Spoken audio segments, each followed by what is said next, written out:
So now let's get started with James Burgett. He is from the Alameda County Resource Center, Computer Resource Center. And I happened to be actually part of the Install Fest the other day, so it was very exciting.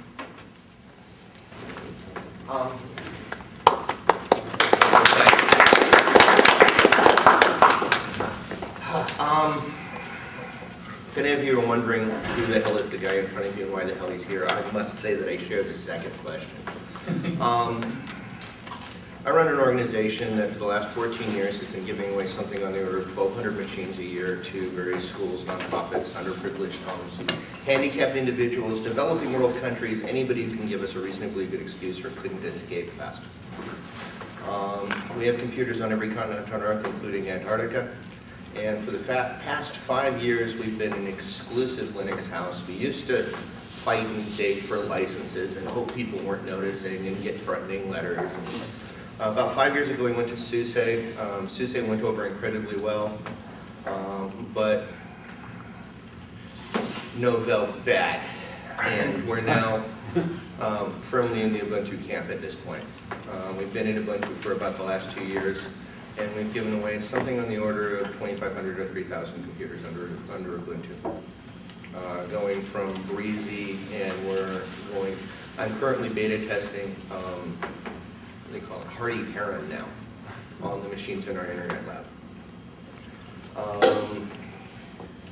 I have no qualifications whatsoever for the position that I hold. I am an ex-junkie with an 8th grade education and a rather profound head injury. If there's anything that can be stated about this is, quite frankly, none of my staff are qualified for their task either. I hire almost exclusively from prison work release, psychiatric work release, and drug work release programs. I find that, how do I explain this? I don't play well with conventional thinkers, if that makes any sense, and I find that most of my staff don't either. But I digress. You ever have a day where the caffeine just never quite kicks in? So, the Install Fest. I was hoping to pull off 500 machines. We pulled off 350, largely due to logistic issues. The percentage of machines that actually trued up was slightly less than I thought it would be, and there was a communication error, and one of my van drivers, instead of going to San Mateo, decided to go to Novato. Novato had a surplus of computers, San Mateo fell through. It's mine, I bought it, I copped to it. On the other hand, we built servers out of donated garbage that were rock solid. We did not have a single system failure through the entire thing. 350 machines installed from random crap pulled out of the scrap pile.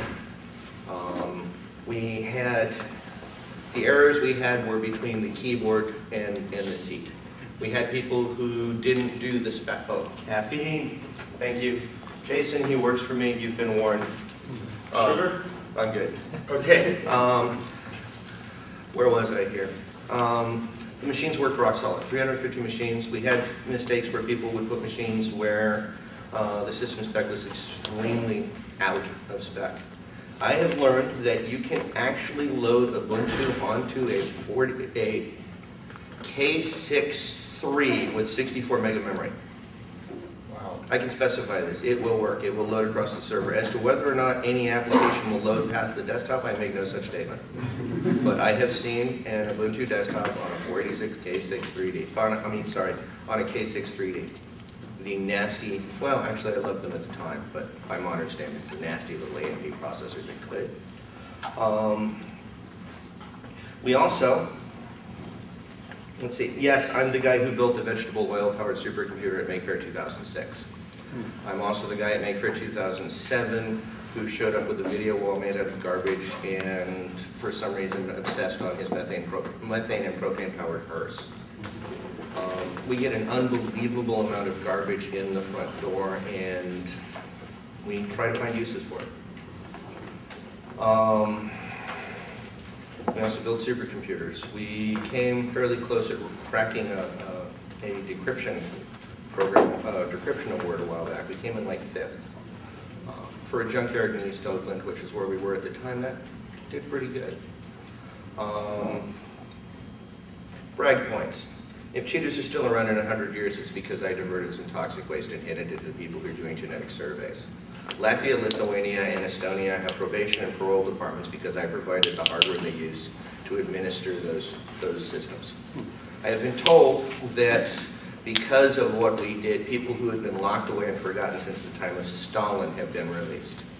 Doctors Without Borders ran on my hardware until they got a Nobel Prize and suddenly had a budget. For better or worse, I'm the guy who was for some time the largest provider of computers to the nation of Cuba. I'm also the guy who called Fidel Castro an asshole in charge in Wired magazine.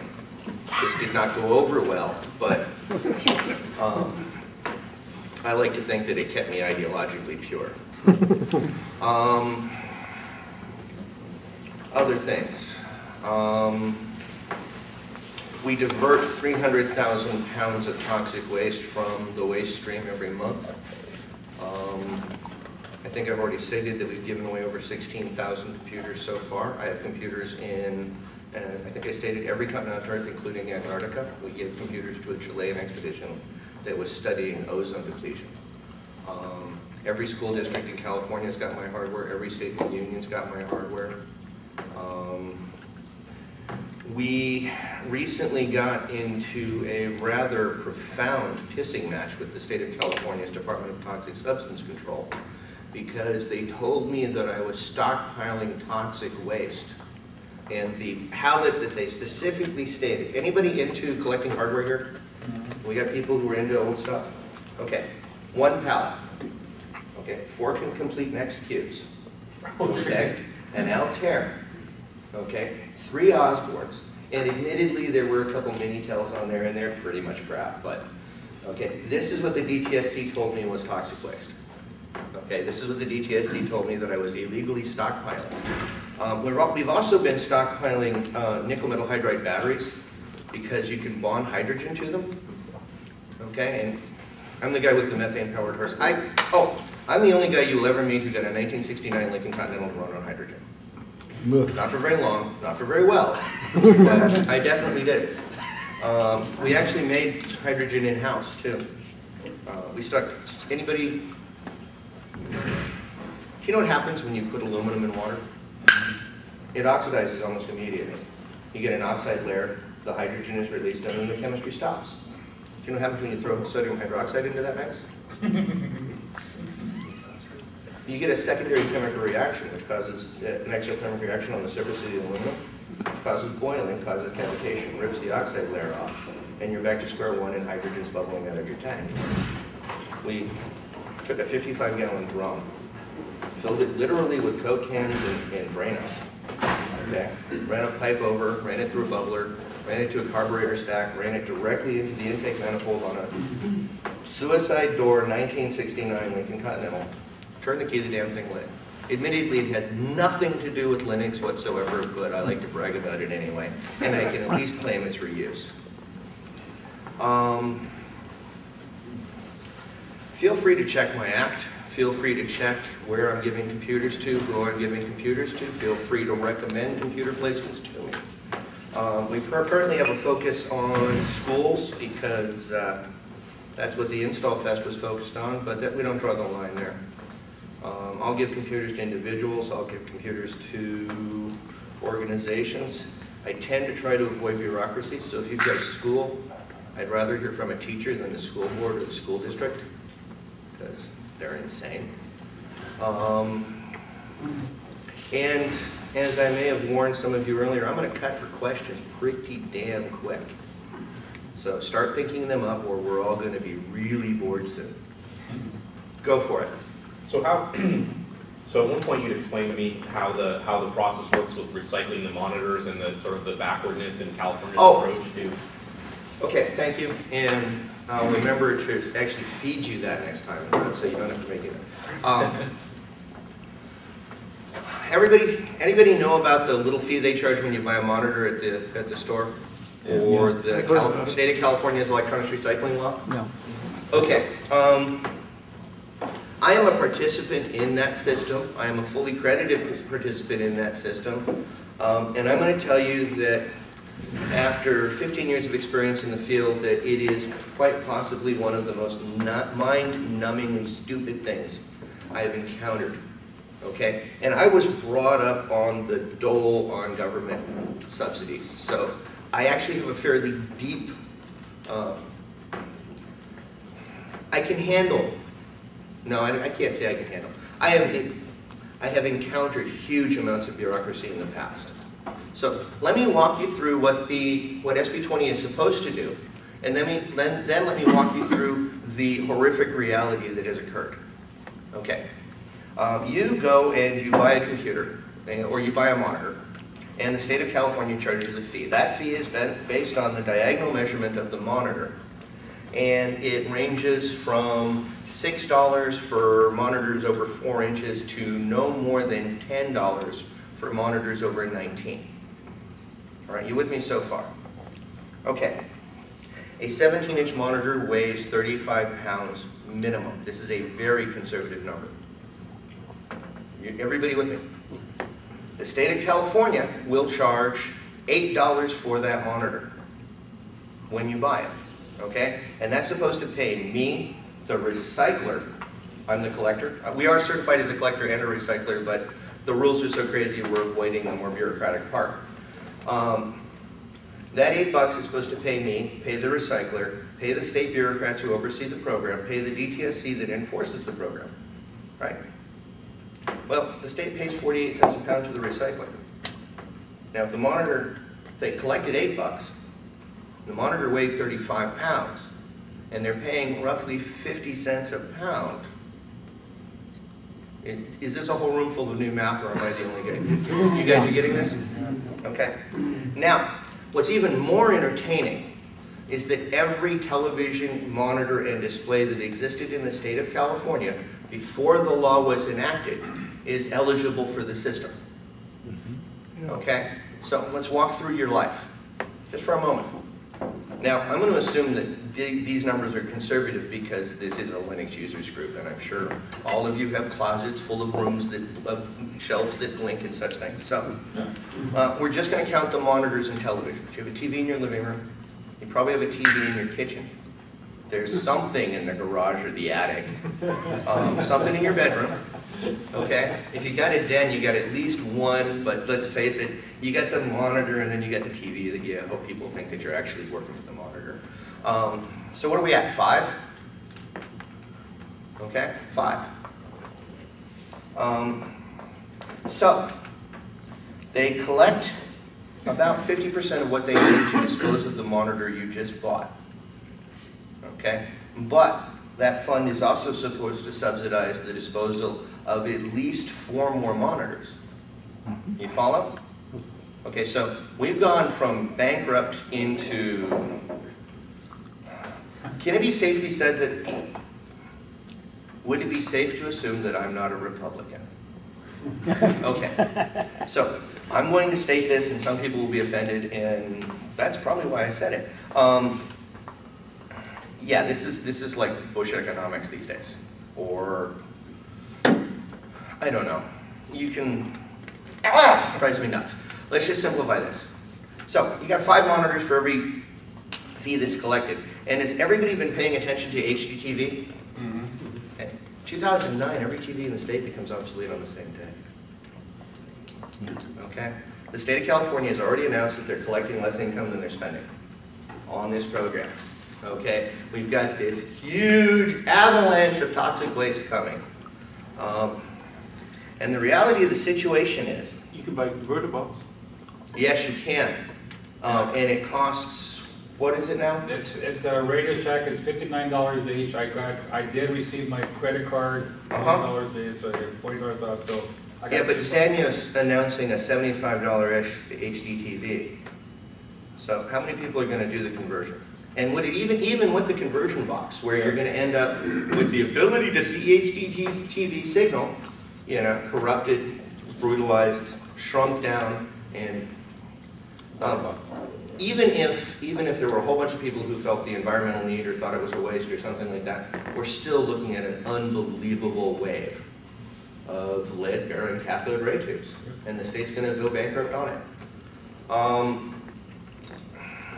This is actually based on a fundamental assumption that there is no reuse potential in this material, that there is no benefit to it, that there is no value to it, that it doesn't. It's obsolete, it's bad, it's no longer good, we don't want it, hit it with a stick and throw it in a hole. Yes? I've noticed the TV has gone like that. I've been a ham operator since high school. Anyway, used to take an old TV set and make a nice linear amplifier. The new TV set, you can't do that anymore. You can't do anything with a new TV set. Yeah. You know, I don't know about you, but what pisses me off most is the fact that the fluorescent light bulb isn't replaceable. That's true. You know? I mean, I don't know about you, but you know, it may be that our educational system is failing, but I think that the average American citizen is still capable of replacing I used to work for a company here in San Carlos that actually repaired the tubes and, you know, and deliver them and everything. So that was like, yeah, forget about it. Yeah. And I didn't start in this business. Oh, go ahead, please. Are they charging the same fee for LCD displays as for Yes, CRT? they are, and eventually there's a chance that they're going to catch up. But the next thing is that, have you seen that really shiny new technology, the prototypes where they're actually now printing displays? Yeah. Yeah, okay. That's going to hit your desktop. Are they going to charge you $8 every time you print a piece of paper? You see, it's stupid from both sides. It doesn't make sense from both sides. The original legislation as written had the manufacturer take responsibility, which means, of course, that you and I are still going to pay for it. Okay? But you could argue that we wouldn't have the additive inefficiency of a government bureaucracy on top of it. I frankly think they should have promoted it as a design for reuse, but that's complicated, hard to sell to the public. But in this room, it's probably a captive audience. Anybody here not know what a true ATX case is? A what? A true ATX. ATX, ITX, BTX, Oh, all of those standards. motherboard. It's some Right. kind of Right. mother case that takes a lot of motherboards. Well, yeah, but the thing is that it takes motherboards from multiple manufacturers. It takes components from multiple manufacturers, and they're all built to the same standard. This is going to shock a lot of people silly, but that's the most environmentally correct computer available. Because what nobody takes into account is the incredible amount of energy and pollution and waste generated in the production process. So, if you can take a computer that becomes incrementally obsolete and then can be incrementally brought up to standard, you get a computer where you buy a card every 6 months instead of a computer every 18. When a new component comes out, you can be cutting edge right out of the box and not after a 9 to 18 month design cycle. Examples. When the AMD 64-bit processor came out, the first place you could get it, if you wanted to lay your hands on that hardware, was a white box motherboard at Fry's. Okay? HP didn't have it. Compaq didn't have it, although HP and Compaq, you know, Siamese twins. But, so the point is that the most economically viable computer, the most environmentally viable computer, and the highest performance spectrum you can get out of a personal computer is the computer you build yourself, or the computer that some weird guy at a corner who hasn't realized that he's supposed to be dead is the guy who built it for you. You can't get it from Compaq, you can't get it from HP. You can get very nice hardware. Okay, you can. You can get stuff that's cutting edge for the time it's made. But, you know, 18 months later, that power supply that's proprietary, built into its case, and is just blown out, it's going to cost you $400. Or that motherboard hasn't been manufactured because we quit manufacturing that one in 2002. Nuts. I have a computer sitting on my desktop that's been the same computer for the last 10 years. Okay? I'm not absolutely certain that any component from 10 years ago is still there, but it never actually left. Okay? And in 10 years, on the average buying cycle, what is that? At least 3 machines, possibly 5? Okay, and let's try this, okay? Assumptions. The United States has no manufacturing. Okay? Second assumption, China does. Okay? The fact that we have a trade imbalance means that we're buying stuff from China. Okay, China is a coal-fired economy. Anybody want to dispute that? Okay. Air pollution does not respect borders. You buy a new computer, people in Los Angeles suck down your smog. Okay, now I'm not a big fan of LA, but you know, they don't deserve Chinese smog. Actually, they don't deserve the smog that you produce because you needed to go faster stripe on a perfectly good computer. Now the good news, I'm actually abusing the choir here because a Linux users group is a group of people who are utilizing machines at a higher level of efficiency and have a longer survivable lifespan in the hardware. Is this something we'll accept? Well, I was going to say, we talked about laptops, like those are totally No, not true. There is a change now. Okay. There are companies, and some of them are fairly major companies, that are now coming up with, while it's not necessarily interchangeable between brands. Acer's got one too. I'm actually dealing with a company called Zarizen that does it from a Linux standpoint, and they're broader. They'll let me switch video cards back and forth. They'll let me configure my hardware myself without violating warranties. What was it? Zarizen. Yeah, they're in the East Bay. Whole family of redheaded people. Very, very nice people. The guy who will probably end up talking to you about your hardware is named Earl. And I'll be walking around with one of their notebooks with any luck in the very near future. And I will not, as of yet, I have nothing bad to say about them. Nice boxes. Multiple core, 64 bits, things like that, fun. Prompt me. Anybody got anything? Well, I'm going to say, but major manufacturers. Major manufacturers are absolutely horrific. Right, including on the desktops. On the desktop, it's getting worse. Okay, it's getting significantly worse. As the course of time, here, let's walk through another thing. Everybody remember microchannel? Mm-hmm. Yeah. Okay. Yep. Boy, that was a mistake, wasn't it? Here's why though, okay? IBM built a computer with an open standard and they took over the world, okay? They just walked over Apple, okay? I was an Apple fanboy. The IBM PC came out and I looked at the IBM PC and the Lisa came out right next to it and I knew which way I was going from that point on, okay? I could not afford to get into the Lisa. The thought of components coming from a single manufacturer or a very limited pool of manufacturers, wonderful operating system, great ease of use, elitist marketing and pricing scheme, as far as I'm concerned. I leave it to you to determine otherwise. But I pursued the open bus. I pursued the ability to expand my own hardware. Then IBM decided that the barn door was open. Hell, the barn was on fire, but they tried to put the horses back in. They came up with microchannel. They locked it down. They came up with all sorts of restrictive licensing agreements. Everybody looked at them and said, no, develop Visa local bus. And the PC market just ran away from IBM at that point. Does that match history as other people remember it? That's right. Yeah. The other thing is that every major computer manufacturer on the planet today, except for Apple, and I'll point out in a moment that Apple's now on the team too, would not exist if IBM had closed that standard. If IBM had successfully closed that standard, Compaq would not be here today. HP would be here, but it would be, look, VAX, or digital would be VAX. But because IBM opened that standard, IBM owned it, the intellectual property. The intellectual property fight was won when IBM opened up its architecture. When IBM closed it, I honestly submit that that's when IBM lost its #1 standing. Now, what I find fascinating is that every major manufacturer is pursuing IBM's mistake. Mm-hmm. Okay? It's mind-numbingly stupid.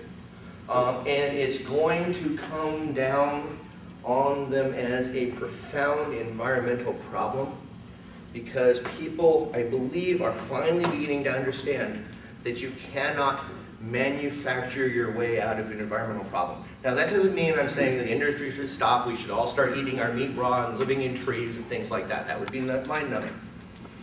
But, what's that? I said I thought that would be Berkeley. No, no. They don't eat their meat raw. They don't eat their meat. Where was I though? You're talking about the externalities that they don't care about. Well, they will, because here's what we're going to finally figure out. If someone writes laws that says you have to No. I think that we're actually getting to the point where the best thing they've come up with so far is take back. It's the best cover they've got. Now let me walk you through take back so we can actually see what take back entails. Okay. First off, we work with the assumption that the United States has no manufacturing. We also work under the assumption that the United States has little or no recycling industries. Okay. We also work under the assumption that shipping from the United States to Asia is largely deadhead because of the balance of trade problem, and shipping to China and having labor occur on waste material in China is pretty much the only way that's cost effective, because you can't do it in the United States under our environmental laws. Even if you got the permits, you get NIMBY'd out of any neighborhood that was economically viable. And so, let's see what happens here. A computer is made in China, and coal is burnt. We get global warming. We get sulfur dioxide, we get nitrogen oxides, we get carbon dioxide. It's fun. Then, anybody looked into the oil that they use in international shipping? It's Really? sump oil. Really This stuff thick. is as low as it goes. Yeah. Okay.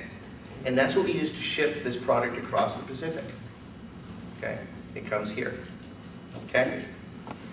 Then it gets shipped to a manufacturer, or it gets shipped to a seller, although usually it gets shipped to an OEM and they stamp something on it and file up a serial number, put a different serial number, and ship it out. It then goes to the store. Some retailer who knows very little about the hardware is handed a list of buzz points that he then uses to sell it to somebody. You take it home, it's wonderful, you're in love. 2 months later, it's an obsolete, slow piece of crap. Okay? And then, sorry, did I say 2 months? I should have said at least 2 years. Then, you take it, you hand it off to almost everyone in the business. They look at it, they go, oh, it's 2 years old, got no real resale value. They take it, they separate it into the monitor, the computer, the keyboard and stuff, which is mostly plastic, and then that consists, when it gets to be large enough piles, of 3 runs through a grinder. The first run takes the cathode ray tube and all the plastic associated with the cathode ray tube, does a lot of really interesting technologies involving air jets and fluids and magnetic separation and all of this other stuff, sorts it into a bunch of different components. But then those components are loaded into containers and shipped back to China, or Vietnam, or Africa, or parts of Eastern Europe, anywhere where nobody's really paying attention and the labor is cheap. Are the tubes destroyed, or? Oh yeah, they're ground. They're ground up into glass particles. So some Oh yeah. fumes already go out. Oh yeah, you get all of the various and interesting chemistries involved inside the glass, but then you also get silicosis-inducing fine glass particulate with the extra added advantage of having it impregnated with lead. Because how do I explain this? Old school TVs are electron guns pointed at your face. Okay, you don't really want that radiation to hit you. Now, it's not really all that much through the faceplate because there's the electrode, and I'll get the terminology wrong, but there's the electron gun, then there's I get anode and cathode wrong, but one's here, and that pretty much stops most of it. But the glass all on the back of the cathode tube, that interesting black enamel that's on it, that's heavily lead impregnated, and the glass is actually emulsified lead. It's got lead emulsified in it. Not solid good stuff. Then it gets shipped back. Remember that stinking freighter? It gets shipped back on another stinking freighter, and they then take the material and build you a new computer.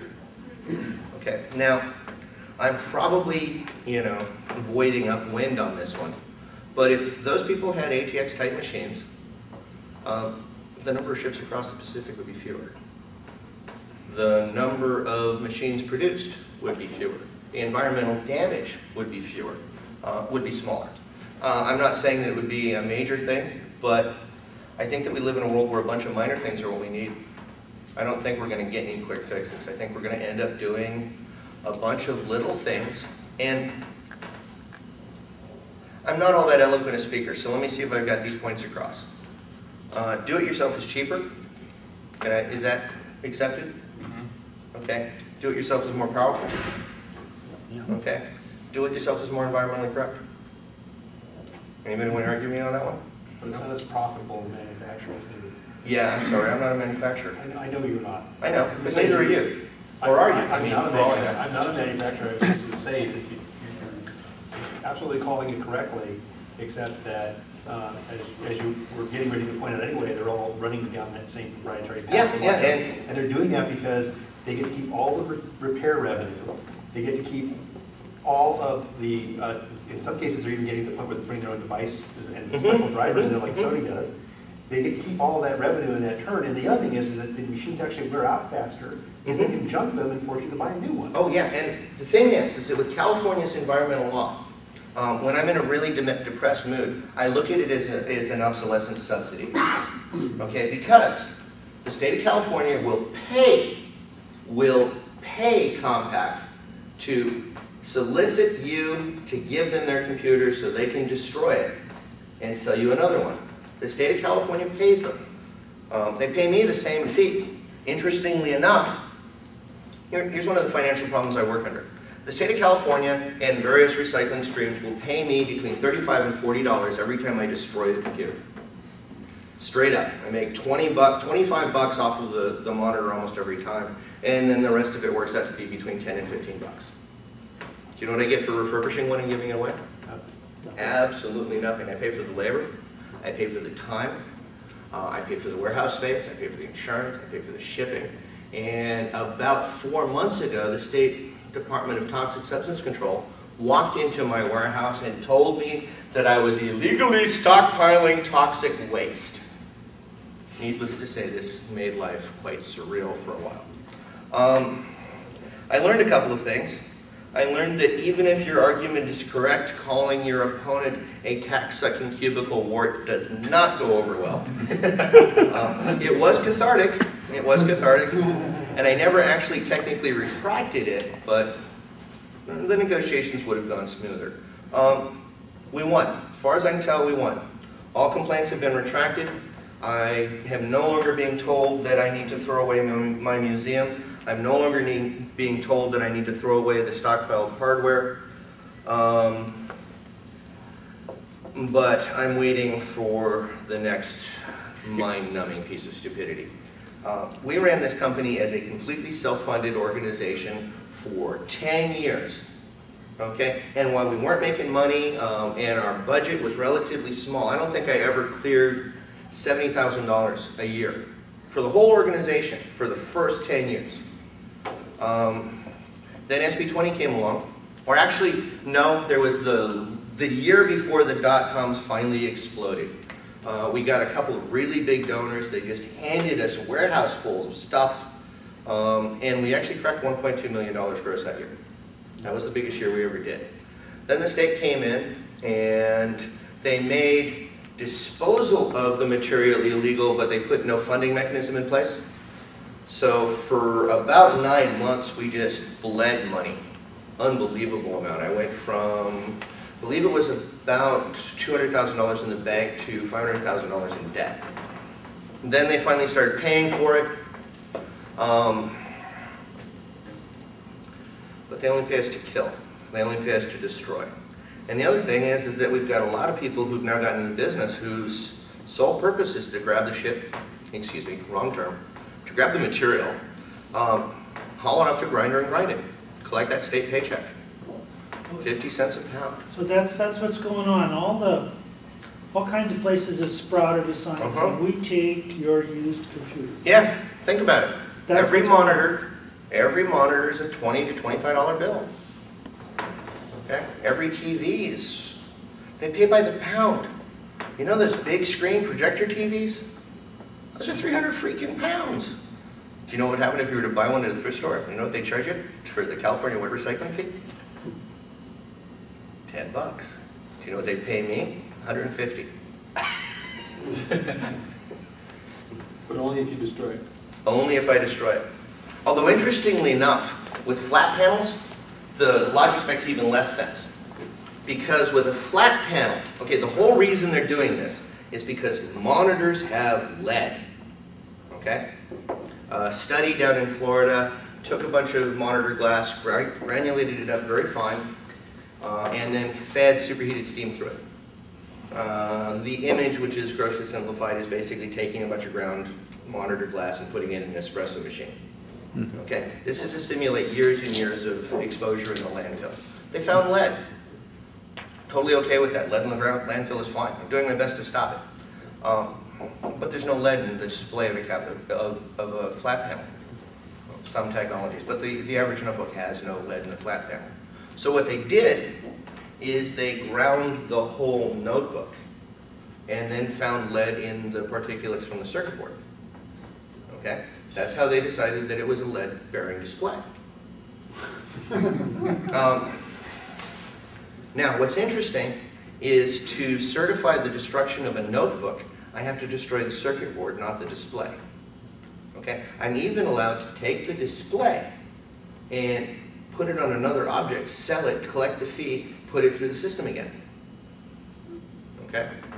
Yes? Has this new RoHS directive had any impact on it? You know, the one where Europe doesn't want circuit boards with lead solder on them anymore? And that kind of It's stuff? changing manufacturing, but the problem is that unless we take responsibility for how the computers we purchase are manufactured, this will be another excuse to turn your computer into a smaller, more disposable lump.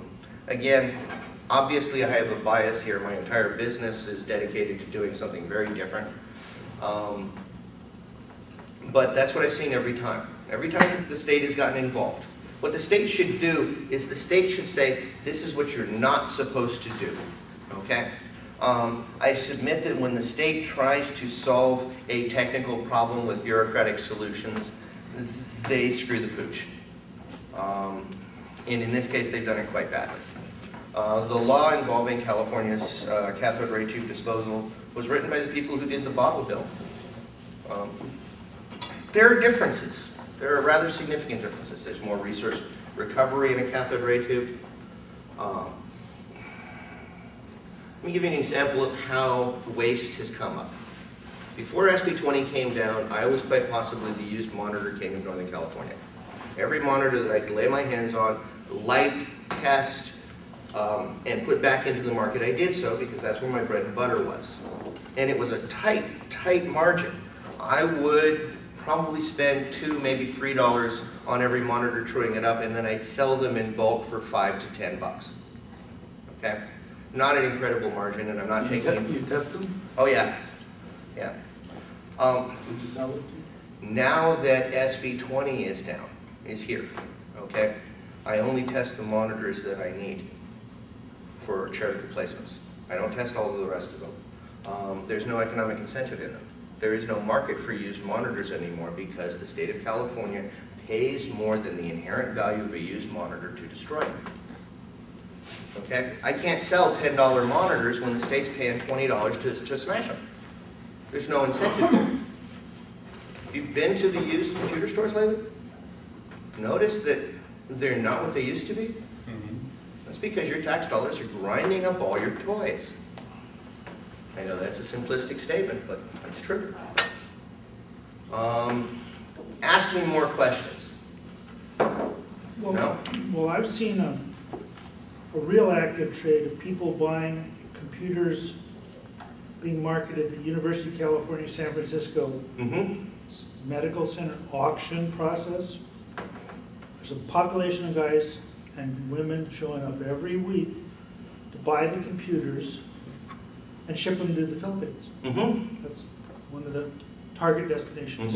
HMR, a rather massive electronics recycler on this coast. That's their primary business. They're held out of Australia. Their primary breakdown and refurbishing procedures are in the Philippines. HMR is actually pretty good, all things considered. I don't like people who grind.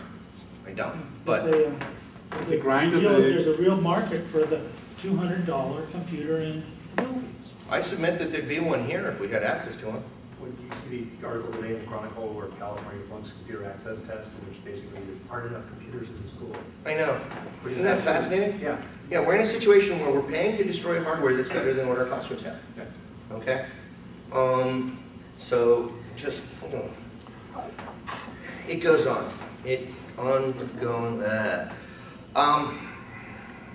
Which paper was that article in? The San Francisco Chronicle is on SF Gate right now, if you want to look it up. Yeah. The United Nations did a study in 2004 where they determined that the amount of toxic waste that was generated in the computer field would be cut in half if people just upgraded their memory. Just doubled the amount of memory they had in their computer every couple of years. It's a manufactured argument. How do you get a message out that you're saying to the guy in the store is going to tell you he wants to get a cut of the action on the way in. The whole process is not set up so people either maintain or reuse computers. I ran an ISP for years. I got lots of free computers too. Okay? And I also watched the internals on a lot of these systems turn to the point where, oh damn, I can't fix this anymore because it's got so many proprietary components in it over the last. I do what Apple did. I get them young. I put them in schools. I take proprietary hardware, I rip the guts out of it, I put it in ATX and other open architecture cases. I then put those cases in schools. That doesn't mean I rip apart every proprietary machine because that would just increase the amount of waste. If a bunch of machines come in and there's nothing wrong with them and all I got to do is load software, they'll go back out. But my primary focus is to take the proprietary hardware, rip its lungs out, transplant them into machines that I can then continuously upgrade. Apple fans, boy am I going to piss you off. You had a question. Well, I was going to say, one of the arguments that I've heard against programs to give Linux computers to schools is that there's often a shortage of knowledge on how to maintain those computers on an ongoing basis. And what will happen is after a couple of years, or after a couple of months or whatever it is, as soon as they have some kind of problem, they'll replace them with Windows. We maintain and service all of our computers for a year. And my service agreement says that I will return the computer to you in the state that I gave it to you. So if you load Windows and you hand me a box, I'm going to hand you back a Linux box. Also, my warranty is a repair or replace.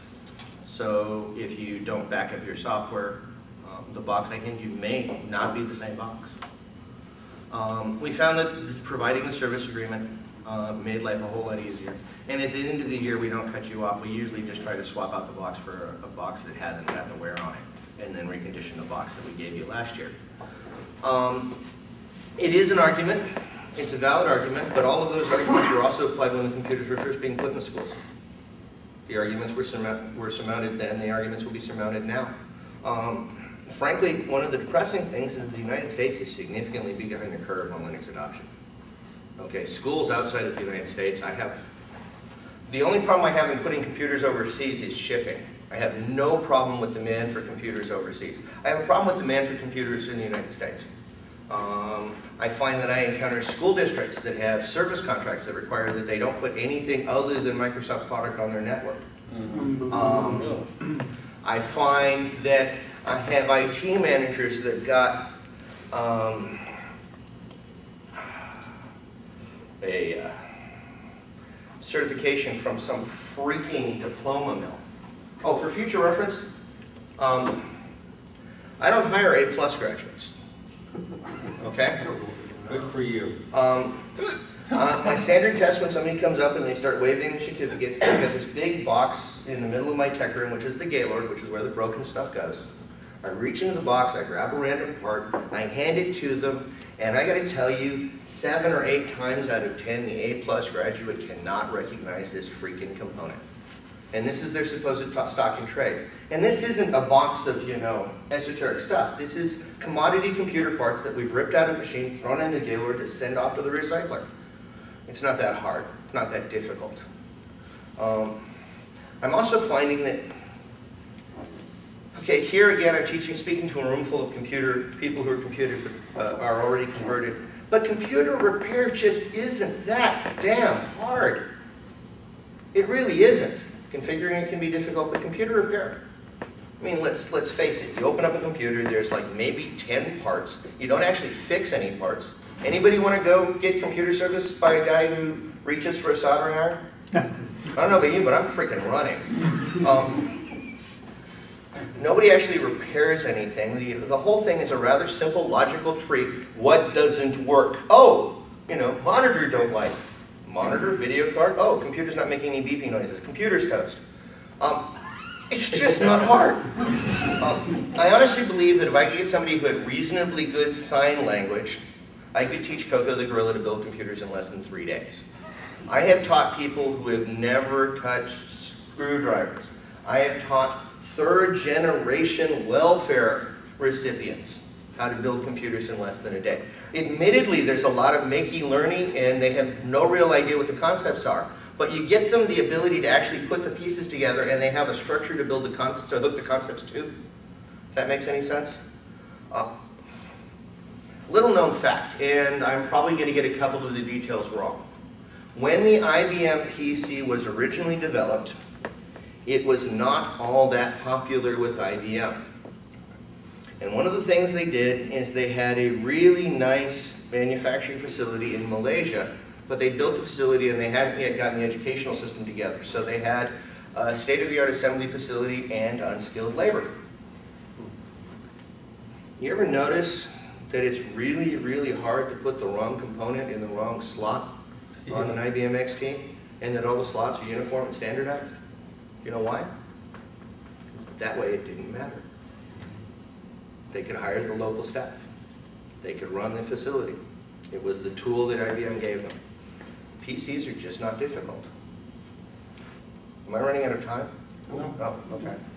I'm just confused. I saw people pointing. I understand. So, where do you get your stuff? And you know, I'd like to clean out my basement, stuff like that. I'll help you clean out your basement. I started off pulling that stuff out of dumpsters, and I'll state for the record here that I didn't do it for the best of reasons. Background. My father is Kenneth Burgett, and he was somehow involved in the development of the microcode for the 8088 and 8086 while at Intel. 5 years later, he blew all of his fuse, moved to Arizona, declared his name to be Quest, Freedom, Adventure, and decided that my stepbrother was the Messiah. True. My parents got divorced early. I was living with my mother. My mother had an abusive husband, Brownville. I left home from my mother, went to my father's house, got into a conversation with my stepmother one day. And this was a very New Age religion, New Age Messiah thing. And my stepmother told me that she had angels, aliens, the term was interchangeable to her, living in her attic. I pointed out that she was in a Scottsdale tract home and that she had a tar paper roof and didn't have an attic. Didn't go over well. The next day I had $200 and all of my stuff packed in a big cardboard box, and I was at the Greyhound bus station. I was 14. There's not a lot for a 14-year-old to do. A couple of things I discovered. Theft I wasn't very good at. Prostitution, just not submissive. So I got into drug dealing. It's actually pretty good at it. Eventually I got to the point where I was using my stuff, and this will be hard to explain. This will be hard to believe. When I was 17 years old, I weighed less than 100 pounds. Once when I broke my ankle, my wife picked me up and carried me to the car. Anyway, I did some very bad things, but that didn't clean me up. I got to the point where I was no longer dealing because, quite frankly, I couldn't keep it together, and I started pulling computers out of dumpsters. The argument was that my father could do it, and he wasn't all that smart, so I should be able to do it. Started pulling computers out of dumpsters, refurbishing them, and selling them. That actually worked fairly well, and if it wasn't for the drug addiction, I'd probably still be doing that. I had a company called Counterculture Computing. Our company motto was no suit, no tie, no bull. And we were very, very popular. Didn't work. Didn't work for all sorts of reasons, but let's just say it didn't work. Eventually I got to the point where I was pulling computers out of dumpsters solely to support my drug habit. That actually worked better than you think if your sole concern is drugs.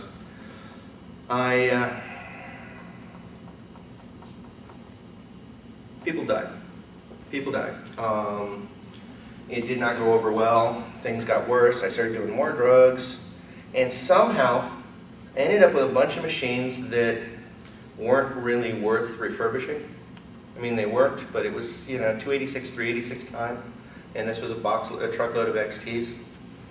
I fixed them up anyway, because that's what speed freaks do. They just sort of fiddle until everything is shiny or in little pieces all over the room. When I was done, nobody wanted them, so I handed them off to a local kindergarten. Interestingly enough, the next day, the teacher was talking to a reporter. The reporter did a story, and I got calls. Suddenly I got calls from all over the place. I got a call from a CAD company that said, "Hi, we read about you in the paper. We liked what you did. We've got 2,000 computers. Would you like them?" I was living in a 2-room bungalow. Okay, and literally 2 rooms. Okay, on one end of one room there was a toilet, and the other end of the other room there was a stove. You follow? There was 1 door, 2 rooms. We filled every room. We filled every corner. We had little pathways. We got to the point where we sorted the computers so that we took the worst computers and built a shed to put the better computers in.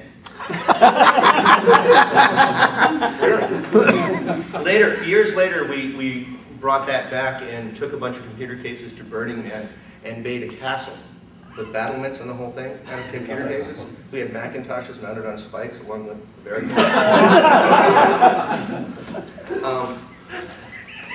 anyway, something else. Somewhere along the way in this fit of addiction and strangeness, one of the few redeeming things I did is I got involved with seasonal firefighting. And I could actually keep myself clean as long as shit was on fire, if that made any sense. And one of the things that I discovered is one night on a fire, we'd been fighting fire for, must have been 18 hours. It's 4 o'clock in the morning, okay? We're 3 miles up this just beat dirt road. Okay, we come in, we're covered head to toe in soot, we smell bad, okay? And again, 4 o'clock in the morning, we come back to the fire truck, and there's this swarm of little old ladies who have marched up the hill in the middle of the night with hot coffee and freaking pastries. Okay, 4 o'clock in the morning, they do a 3-mile hike. That really actually feels pretty good, you know, all things considered. Giving away the computers felt pretty good. Didn't clean me up right away, but it periodically got me to the point where I was giving away more computers. And that kept growing. And eventually it got to the point, and that's probably later than most people would like to think, that it was bigger than my drug habit would allow me to continue to support. If that makes any sense. The drug habit had to go away.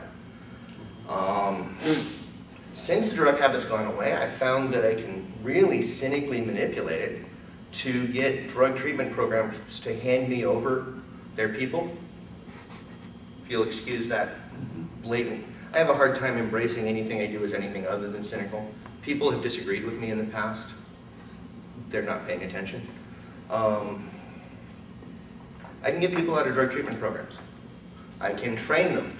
I can put them in a room with other people who've come out of drug treatment programs. I can provide them a clean environment where people will catch their shit in no short order. I can get people who will actually take them to the meetings and babysit them through it. I can take people. Drug addiction is a self-image issue. Drug addiction, yes, it's a physical addiction, but the physical addiction doesn't start unless you feel so shitty about yourself that you think drugs are better. I can give people who work for me the same feeling I had when I gave away computers and people stood up and said I'd done good. I can do it with my staff. I've done it with my staff. I do it often with my staff. In fact, my staff is hiding because he knew this was coming. It works. It works, and it continues to work. We get positive reinforcement. People give us more stuff. We get just stories generated. But when we get in trouble, people come out of the woodwork and just say unbelievably nasty things about government agencies. It's working. I can't say that it's not working. It's the best thing I've ever done. Probably the only really good thing I've ever done. And I'm gonna keep doing it. I need more questions. I got way too melodramatic. Well, I don't want to ask you this question. Go. But I'm going to start with a URL, researchchannel.org. What about it? Yeah, great site. There's a lady on there who had a program called Shame and Guilt, The Good, the Bad, and the Ugly. 2006 program. She was a psychologist, and she wound up studying people in prison. Never been there, by the way. Yeah, but by the way, that finally got her to pay attention to the percentage of Americans that are in prison. Right now, we have the highest percentage, numerical percentage, of our population incarcerated. Any industrialized nation. Any industrialized nation. Is it now 7% of the population is incarcerated? Or at least in the system? You know, I've been thinking about this a lot, and I've been wondering to myself, it sounds to me like the kind of operation you run is going to be a great place for a lot of people to learn to do something useful. Currently have a staff of 18, and I've got a rollover that runs them through about every 2 years if they don't fail. I have about a 30% failure rate. And we've been doing this officially for about the last 8 years, so I guess that number, put about 600-700 people. The sense of refurbishing a computer actually creates more value. Oh yeah. I think valid. But no. The refurbishing the computer is great. That gives them a warm, fuzzy feeling. But when you take someone who has the self-image that's right out of the gutter, okay, and you put them in a room full of kids, okay, they come in. My staff do my installs. Okay, we do a computer lab. I'm bringing people in to install the computers who, haven't done anything useful in their lives. And we'll actually have them do the install. Then when the install's all done, the kids come in, the teachers are excited, the kids are excited. That's when I get them. Okay, fixing computers, that's a warm, fuzzy feeling. Everybody likes it. But it's the room full of ecstatic little kids that none of these people ever thought they would ever see that nails them to the floor. They're mine from that point on. I could hand them Kool-Aid. Literally, And it works. Works well. Not perfect, but then nothing in this world is. Questions? What's the lowest spec computer you would give away? My standard spec for right now for placement is a Pentium 3 512 meg with a 20 gigabyte hard drive. The lowest I would give away would depend on the application. I don't see a lot of notebooks, so notebooks tend to go out at a lower spec. Specialized applications. I keep a shelf of machines at lower spec for people who show up at the last minute and say, oh no, I need computers now. They get them. They also learn to do the paperwork and come back with a little bit more planning. Can you remotely manage them a little bit? I mean, you said you do maintenance. Yeah, my maintenance, how do I explain this? I do my very best to get away with as little as possible, okay? We install Ubuntu on the machines from a server install. We distribute the machines with a burned copy of the Ubuntu install disk, although it now looks like I'm going to get real Ubuntu disks. We send the computer home with the disk, okay? We don't guarantee any software that they load after the initial install, but we do teach them how to back up their software. Some of them don't get it, they provide amusement. And the first maintenance call we give when they start saying such and such doesn't work or this doesn't work or so forth, have you backed up your software? If the answer is yes, please try to reinstall from the CD, and then we talk them through the install. Okay, that's 95% of my maintenance calls. If that makes any sense. Then the rest of them, we have them bring them back and we hand them another machine off the shelf. Yes, Andrew. You know, Actually, did I answer that? Sorry, so Andrew. this question actually just made me think of something. It's kind of a two-part question. One to you and kind of one to everyone here. And one is, would it be ridiculous to try and organize like a community-driven, like LUG-driven project to set up and kind of monitor some of these systems that are going to schools through open source tools like Nagios or OpenNMS? I mean, there are Ganglia. There are a lot of them that are out there. I mean, you know, is there anything that you see that's blocking I've used that? Ganglia in a couple of cluster applications, but I haven't used it in anything in the field. Yeah, but I mean, I don't know, is that the kind of thing that people in this room think they might be interested in lending a hand in?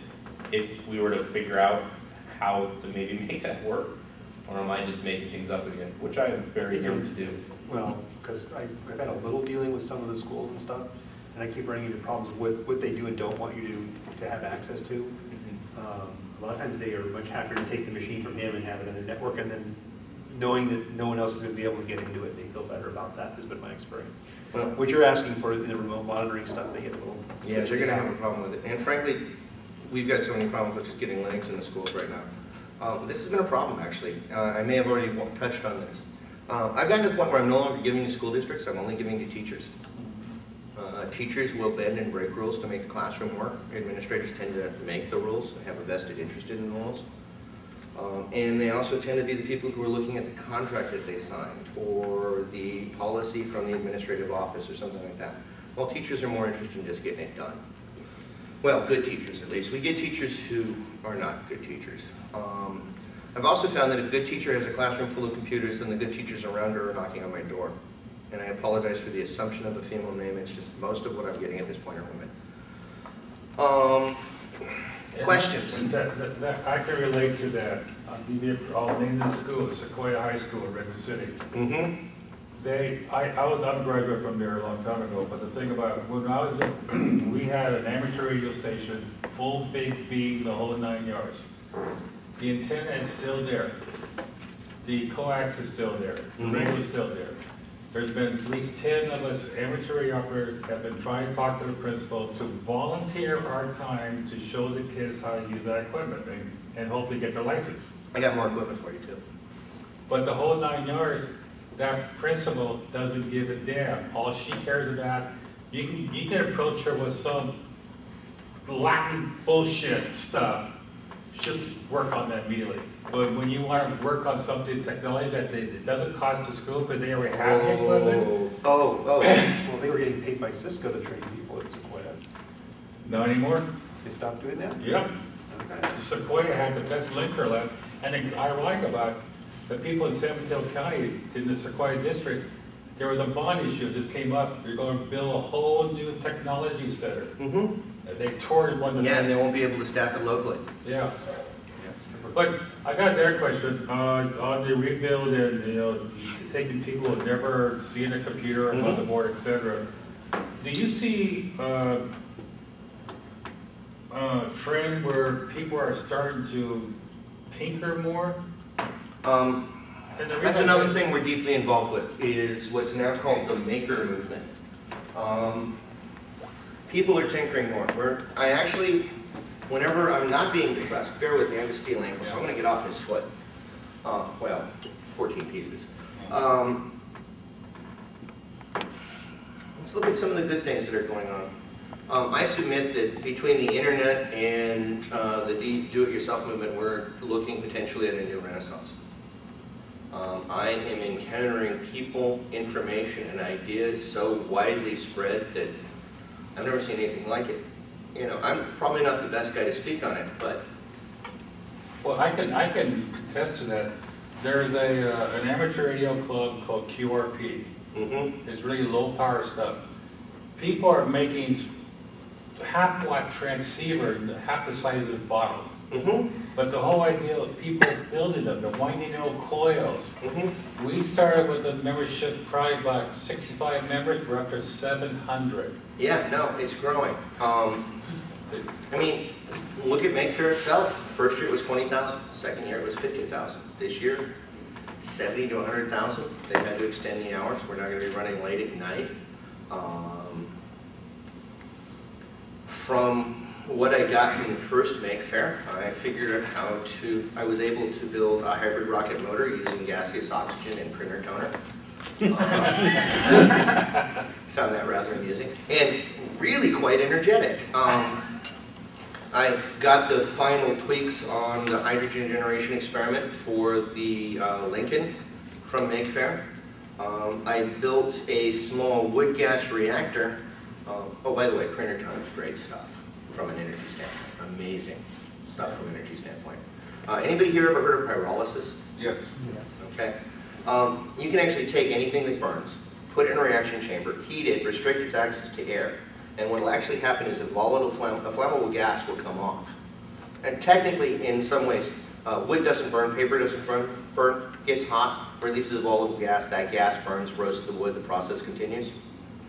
But anyway, you can pull all of this stuff off, and you can pump it through a tube. And I actually had a fire extinguisher full of printer toner sitting on a Bunsen burner, okay? A hose coming off to a little two-stroke airplane motor, and the airplane motor was running. Okay? Printer toner sitting in a cylinder.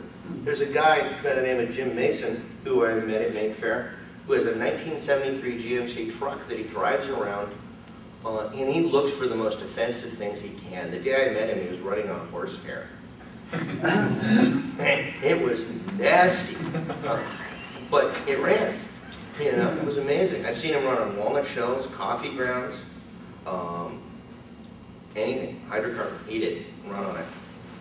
The fuel is mostly methane. If you get it above 1200 degrees and more than 600 psi, you can crack the methane down to carbon and hydrogen. Then you got hydrogen. So I submit that between the unbelievable information exchange, that as long as we can keep our networks open, unrestricted, and free, we still keep it. I think net neutrality is essential to this. I think that if we let corporations control the flow of information, we lose access to that information. Human beings think based on the concepts they learn. If you let corporations control the flow of information, you let corporations control the concepts. If you let corporations control the concepts, then the corporations control the language that you use to live your life. Net neutrality is essential if we want to continue to function as thinking individuals. For that matter, I think open source is essential if we want to continue to be individuals, to be free individuals. And the argument I give for that is a simple one-word argument. The word is diebold. Anybody want to dispute this? Am I the only one here who gets really upset when I find that the DRM, Digital Rights Management, and the Digital Millennium Copyright Act are the tools that a bogus election machine manufacturer are using to keep me from seeing how bad their code is? Sorry, was that unduly convoluted? No, that's correct. That's right. It didn't work either, so. No, did you see the black box voting people? Yes. Okay. No. This, I saw a video of this. They had a chimpanzee that pushed some places on the screen and hacked the goddamn box for banana pellets. Banana pellets! Oh. The good news is that it appears that our enemies are periodically mind-numbingly stupid. The bad news is that not all of them are. They learn. Yeah, they learn. And actually, to be completely honest, since I don't comfortably class myself as a good guy, I tend to live in a world where I assume that there are no good people, only bad people on opposing sides. That makes any sense? I mean, nobody's motivations are pure. How do I explain this? I'm making a better buck and having a better lifestyle than I did when I was doing drugs, so this is working for me. I'm not doing it out of altruism. People think so. People mistake it. CNN showed up and called me a freaking hero, which still confuses the hell out of me. I actually get real uncomfortable behind it because it's an irrational standard. I function from enlightened self-interest. I don't live in a zero-sum world. but my primary motivation is to increase my standard of living, and if at all possible, not screw, or if at all possible, in some way benefit those people around me.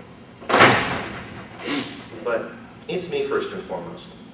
So no LPs, privates, things like that. And I'm obviously beginning to digress. Give me a question. Do you do any LTSP installs? It seems like from a management point of view they're easier, but setting them up. Okay. Why I can't stand thin client. Okay. Okay. First off, the assumption is that I cannot provide a whole room full of computers. This is not the case. Okay. Now, I don't have a problem with running LPSP type software. Okay. But I have a real problem with the single point of failure that most LTSP systems produce. Well, if you're using your thick systems, though, you're not a single.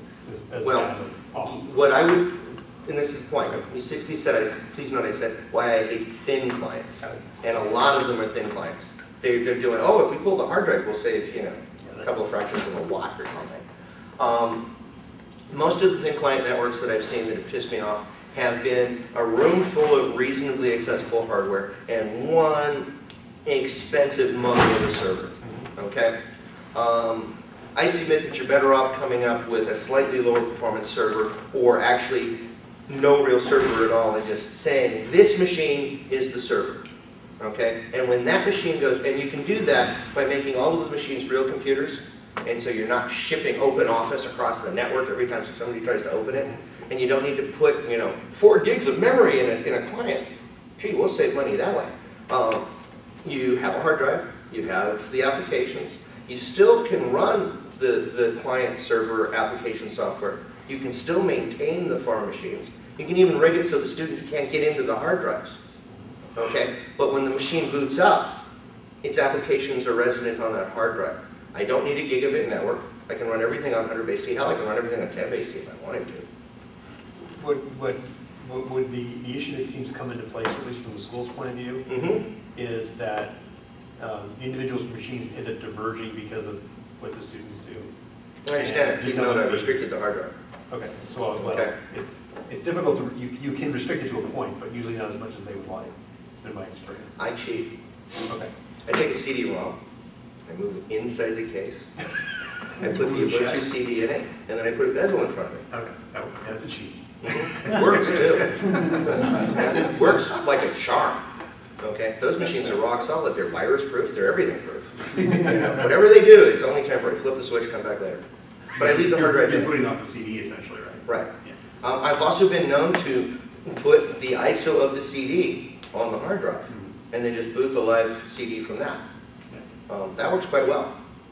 And again, it's very difficult for them to do anything permanent or harmful or nasty or any of those things with the system. What about deployments of software across the whole room?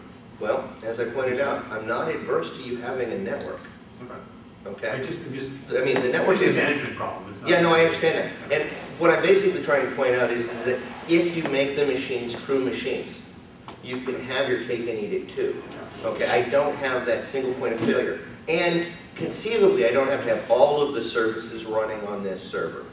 Okay, this machine can be handling the mail server, this can be handling the HTTP server, so forth. So if a machine goes down, say I do a classroom with 30 machines, okay, and I handle 3 machines that are servers.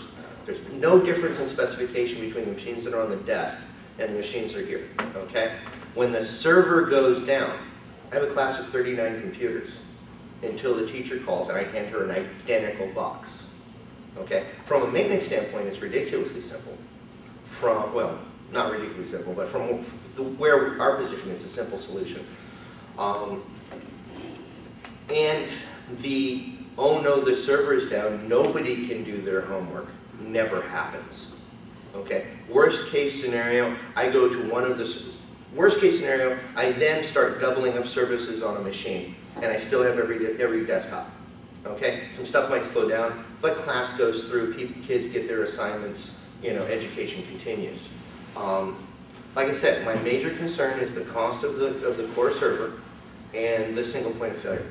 Single point of failure strikes me as a no-brainer. Should never happen. Never, ever have that option. well, you can put 2 machines up front as booth service. Yeah, but more often than not, what I'm finding is that somewhere along the way, there's a salesman who's going to sell them this triple redundant, double dumbass, piece of hardware that is, 1, profoundly overkill, 2, not quite appropriate for the task anyway, and 3, when it does go wrong, the school's out of pocket hundreds, thousands, tens of thousands of dollars. I like garbage. Garbage is cheap. Garbage is free. Questions? Yes? A couple of people have mentioned having collections of garbage, which you like. What's the best way for us to get them to you? Well, first off, do you remember that bureaucracy that I was telling you about? If you, all of you, were to sit down and in your hearts, find it in your hearts to collect up hardware, bring it here, and then call me to come get it. State of California would call that an illegal collection event. It's an illegal collection of toxic waste. I've actually dealt with this a couple of times. If you want to run something like that, what needs to happen is I need to inform the Department of Toxic Substance Control 30 days in advance that I will be here because I'm the certified electronics recycler staging a collection event for you. Okay, that's the way the rules work. Interestingly enough, if you're an individual and you show up with less than 5 CRTs, I don't have to do any paperwork. So if you want to do it yourself, do it in small bites. If you want to do something large, attract attention, generate press, give computers to schools off of the material, things like that, we need to do it 30 days, at least 30 days in advance. And my staff of certified electronics collectors and recyclers need to be here to make the paperwork legit. Does that follow? So does that mean that you or one of your staff would be willing to maybe come to one of our meetings? Yeah, I'd be very interested. Because we could schedule something like that at a PenLUG meeting or something like that on a maybe quarterly basis or something. Yeah. So companies that have excess materials? Corporations are considered individuals. What? A corporation is legally an individual. Okay? Yeah. A corporation owns all of the computers. My paperwork shows all of the computers came from that corporation. Now, if you solicit for computers from outside the corporation, like Qualys decided to do a collection event, same logic applies. A legitimate collector needs to be here to assist in the collection. But if Qualys wants to get rid of its hardware, and please, I can't encourage you enough,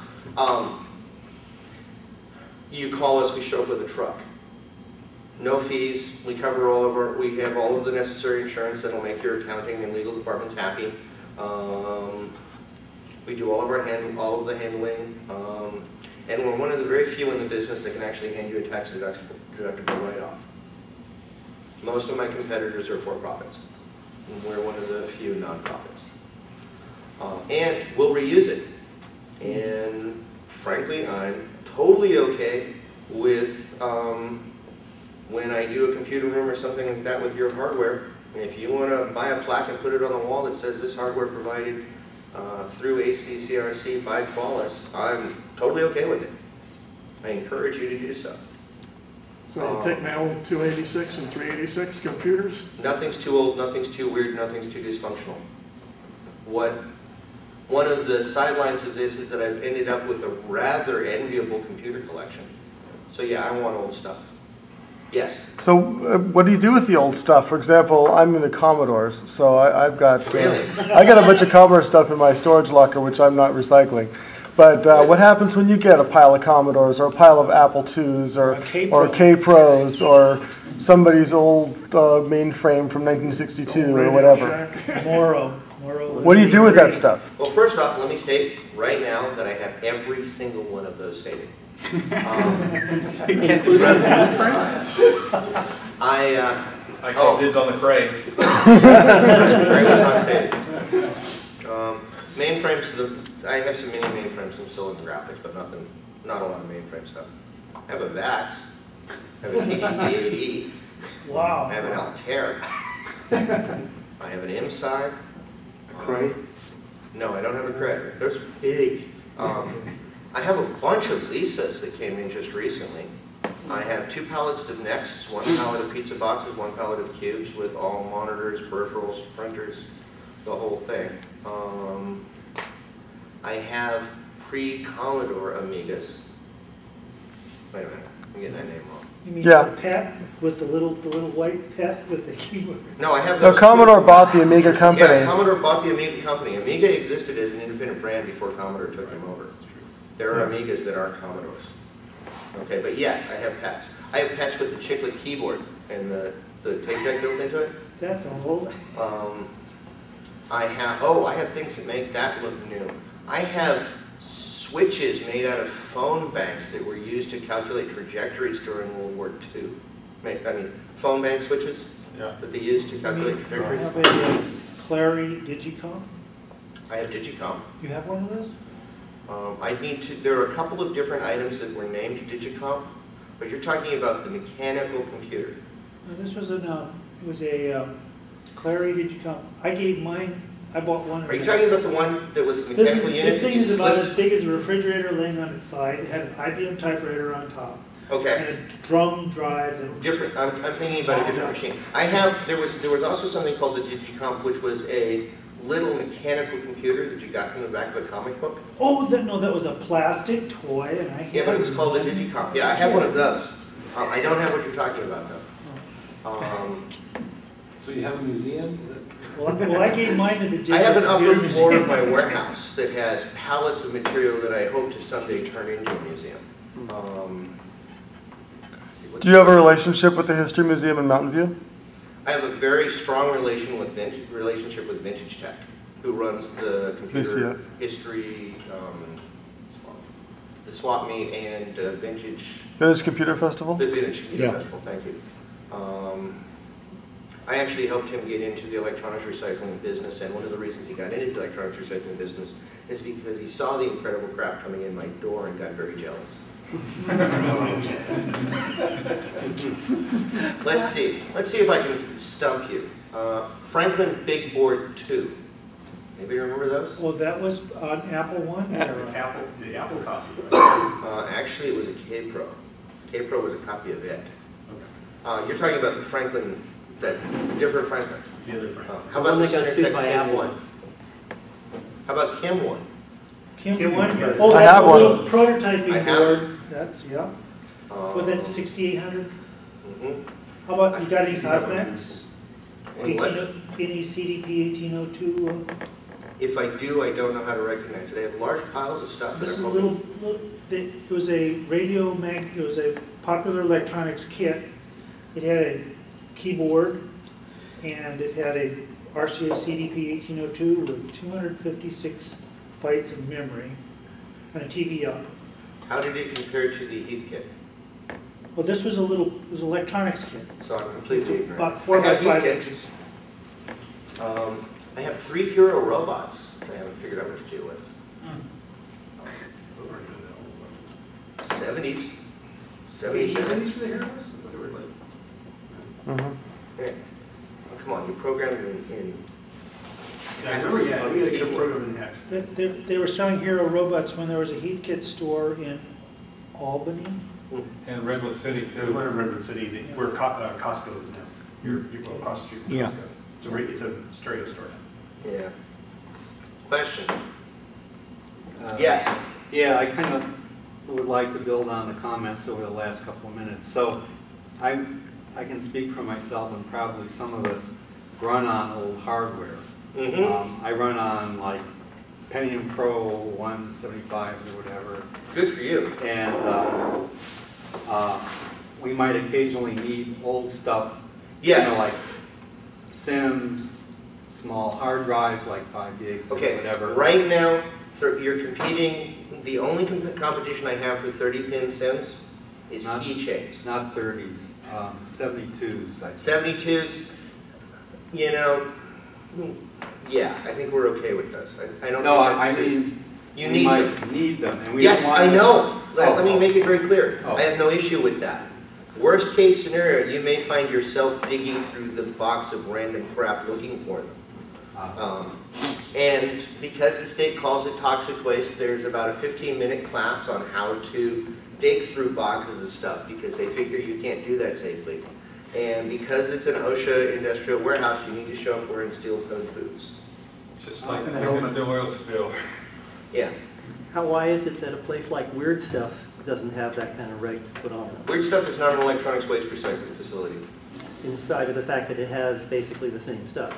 It has basically the same stuff. Please note that, you know, the good guys have basically the same stuff. It's just differently located in time. So are you saying that, how would that work for people like us who okay, here are the basic rules. Understand that we are running an industrial warehouse and the customer is not always right. We do not have a resale license, therefore, other than the fact that we like to promote reuse, we have no vested interest in being nice to you. Okay? Don't get in our way. Don't get in the forklift's way. Don't. If you go and dig through the piles, there are piles that we will tell you you cannot touch. It's not subject to debate, negotiation, or, you know, fiats from anything other than divinity, which I probably wouldn't acknowledge anyway. The reason is because they're the rules handed to us by an irrational state agency, and while we all know that they're irrational, we are tired of having to argue them. So there are things that have not yet gotten into the paperwork, that the paperwork has not been done yet, and that stuff cannot be touched no matter how glorious it is until we've gone through the bureaucracy. And in some cases and with some items that can take days. So there are piles you're allowed to play with, there are piles you are not allowed to play with. If you see something in the pile that you are, let the staff know and they will endeavor to make it available to you. If you ask me for something, I will tell you yes, or I will tell you, if I tell you no, I will tell you why I'm telling you no. Now please note, I reserve the right to say, no, you're in my face asking for shit all of the time, you're irritating me, and therefore you can't have it. But more often than not, you'll get it, or I'll say, no, I'm going to sell it. Okay?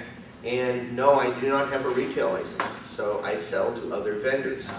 Okay? If you want to be the guy who gets that stuff, get a resale license. They're relatively cheap, they're relatively easy. When we had a resale license and we sold to the public, I would watch $10 an hour employees spend 45 minutes selling $2 mice. It wasn't cost effective. I eventually, my general level of crudity rose to the surface, and I realized that I was dealing, the people who will come to a junkyard to buy hardware, while they're dedicated, gifted, talented individuals, let's face it, you're all the sort of people who would squeeze a nickel till the eagle shat. It's just not cost effective. On that note, I'm curious how really at the major fair you had that pile of stuff that... It's easier for me to give it away than it is for me to sell it. Well, my question is that you had a lot of good stuff there. Yes. And... Constantly do. Percentage-wise, how much was gone at the end of the event? Was all of it gone? Or? Well, actually at the Make Fair, we were a couple of rooms full of interesting crap. Everything that went into Make Play Day came through us, which was the whole room full of kids taking apart weird old technology. That was us. Then we took a lot of the stuff that we thought would actually appeal to people who knew more about the hardware and hauled it over to our area and let people loot through it there. You didn't have to see that absolutely gorgeous woman in the red velvet sheath dress rolling out the scanning electron microscope. Yes. Yeah. That's an image that nobody else ever gets. You know? One, it turns out that there really are women like that. Anyway. Like my wife said, I can look but don't touch. I'm not even going there. I've been married for almost 30 years. Scary. More questions? Wow, I've just actually beaten you into submission. You're going to say something about pissing off Apple people or something else. Oh, okay, let me get this out of the way because I promised. Okay, let me walk through it and see how much of an argument I get, and I'm ready for the argument. Apple as a brand no longer actually exists. It's a yet another x86 clone manufacturer with a slightly hipper interface. The primary advantages to Apple in the past are largely gone, as can be demonstrated by people who can make Franken-Macs. The moment I can get Apple's operating system to run on an AMD processor, I no longer need Apple. Apple's getting market share, but Apple's getting market share for the same reason people in Jonestown drank the Kool-Aid. I don't think there's any actual redeeming feature to Apple. I think it's just an ongoing cult-like behavior.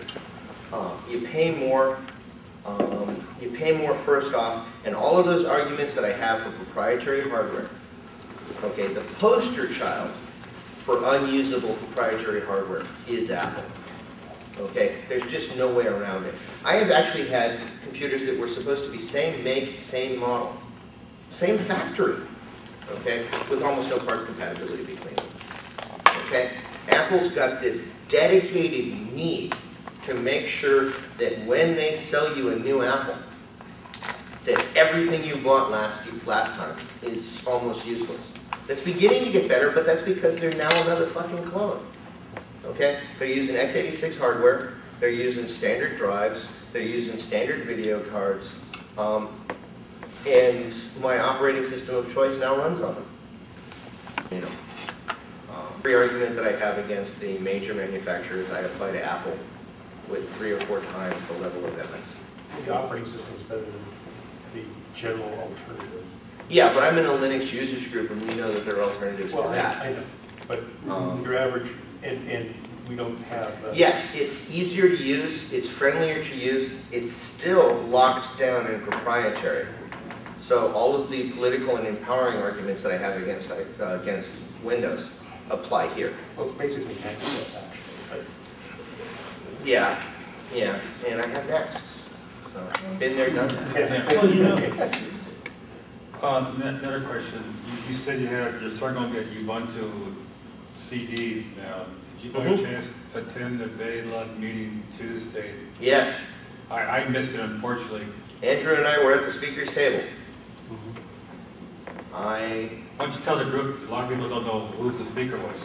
Mark Shuttleworth was the speaker last Tuesday? Tuesday, yeah. Tuesday? Yeah. Let's see. He's smaller than I thought he was. Smart man. He has 2 handlers, one who smiles too much and the other one, if he shaved his goatee, would have no chin.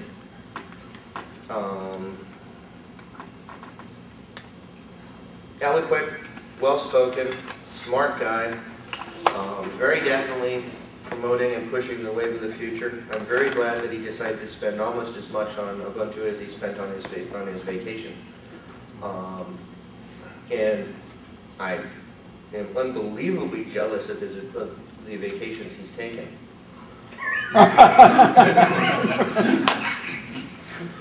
But actually, I don't have any buts. Mark Shuttleworth seems to be a guy who does what he claims to do. And isn't that basically the ultimate definition of a professional, is do what you profess to do? He wanted to change the world, and he apparently did pretty damn good. I mean, anybody want to argue that Ubuntu hasn't been the major player at putting Linux on the desktop in the last couple of years? No. I mean, I've been playing with every Linux out there, and there's nothing that's as polished and developed as Ubuntu. There are things that are now becoming as polished and developed as Ubuntu, but Ubuntu was the first one that made it so that I could honestly state that I wasn't.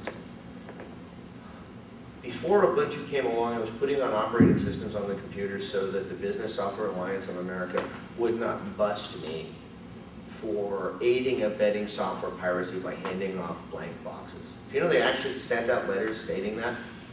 You handed off a box with no operating system, they assumed that they would try to prosecute you for aiding and abetting in software piracy.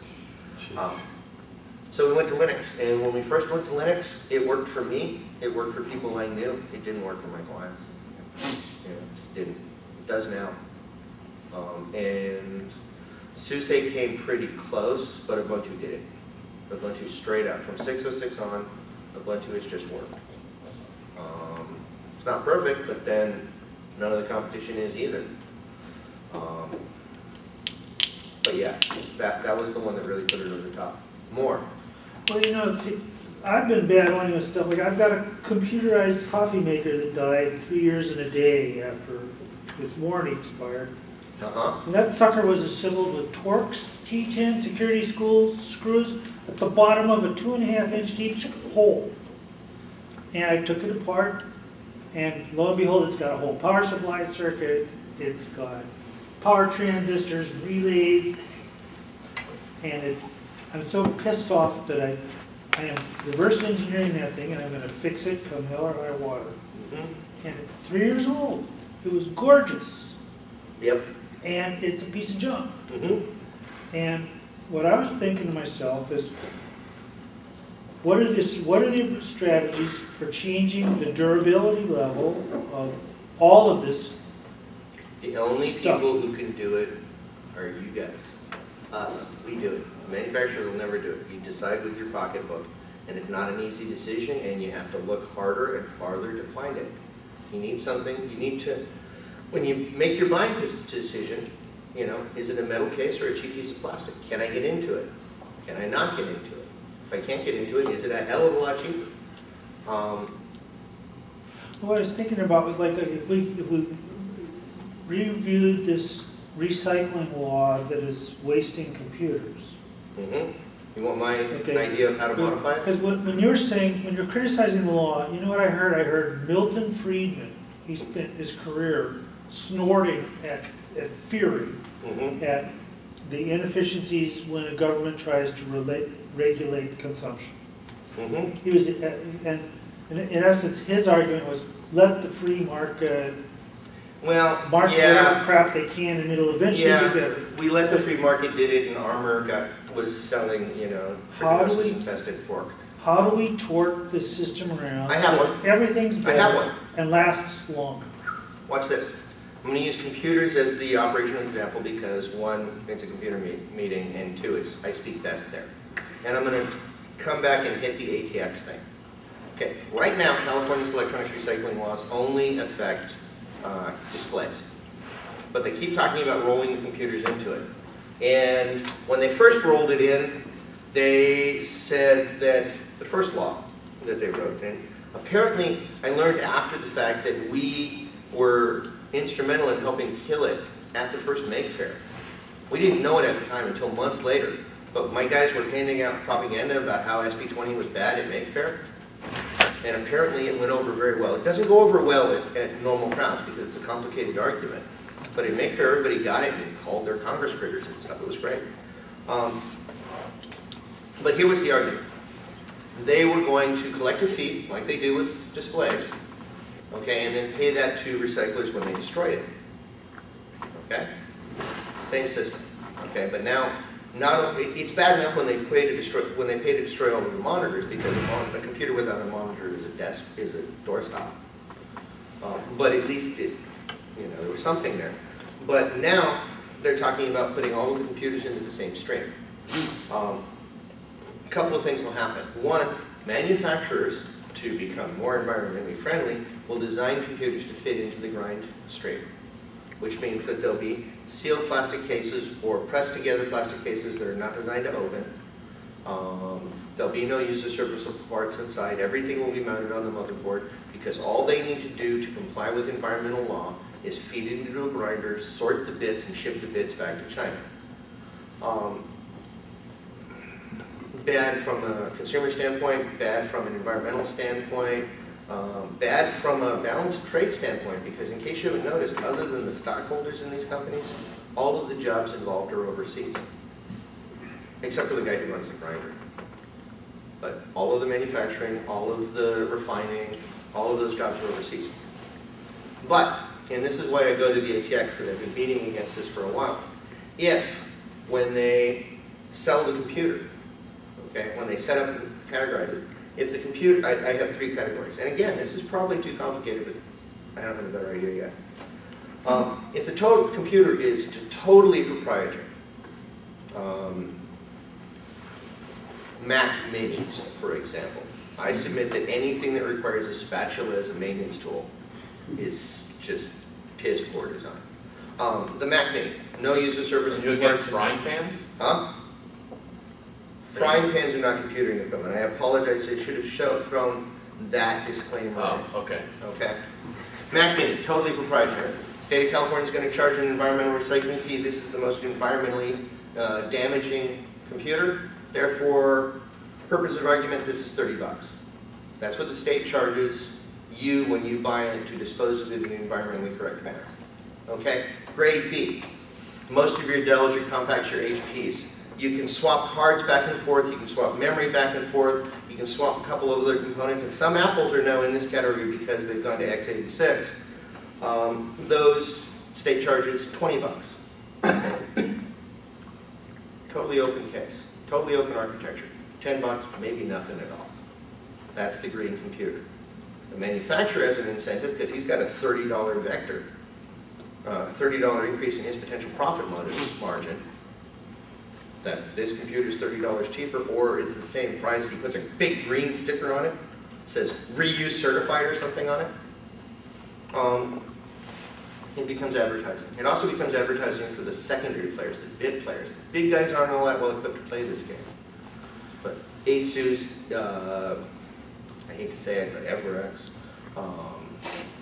the companies that produce the generic motherboards, those people are in a position to really capitalize on this market.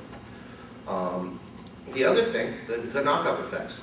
Less crap in our landfills, less crap being transported on the roads, less crap crossing the Pacific, and the computer service industry, which is rapidly going to the good guys and things like that. And let's face it, these are guys who basically take your computer, see if there's any porn on it, run a bunch of diagnostic software that they don't freaking understand, and then tell you need a new computer because this won't run Vista, Pro, Ultra, Wonder, Double Dumbass. Is that an exaggeration? That's true. Nope. Okay.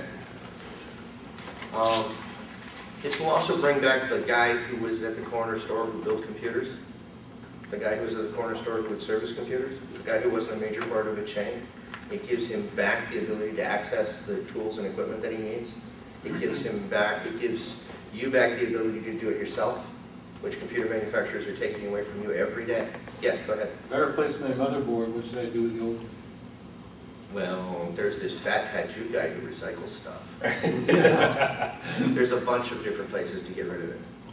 You can get rid of it environmentally correct. What generation motherboard is it? Yeah. I mean, you're saying incrementally upgrading my machine, so Is you it? have a lot of boards. Yeah. Well, to be completely honest, circuit boards are a hell of a lot easier to recycle than computers, and they're much more lucrative. Circuit boards are classed as high-grade gold ore, or high-grade metal ore. Computer cases are classed as contaminated steel. Most recyclers would like to see more high-grade gold ore and less contaminated steel in their recycling stream. There would be less money made, money would be easier to make, the money would be less environmentally damaging to make. Gold refining still actually occurs in the United States. Steel refining does not. Of course, the gold refining it's cyanide. Yeah. Cyanide leaching. There's cyanide, there's a nitric acid process, there's an electroplating process, which you end up with some interesting chloride chemistry. We actually, a couple of years back, questioned our upstream recyclers' honesty. So we took about 20 pounds of processors and actually ran the whole process, top to bottom. We got 2 ounces of 99.95 gold. 2 ounces out of 20 pounds of Pentium Pros, which admittedly 20 pounds of Pentium Pros had a huge gold cap on them. But yeah, 2 ounces. At the time, I think it was about $600 an ounce. Now it's like $1,000 an ounce. We were actually, for a while, thinking of stamping coins with the ACCRC logo on them. I think that's illegal.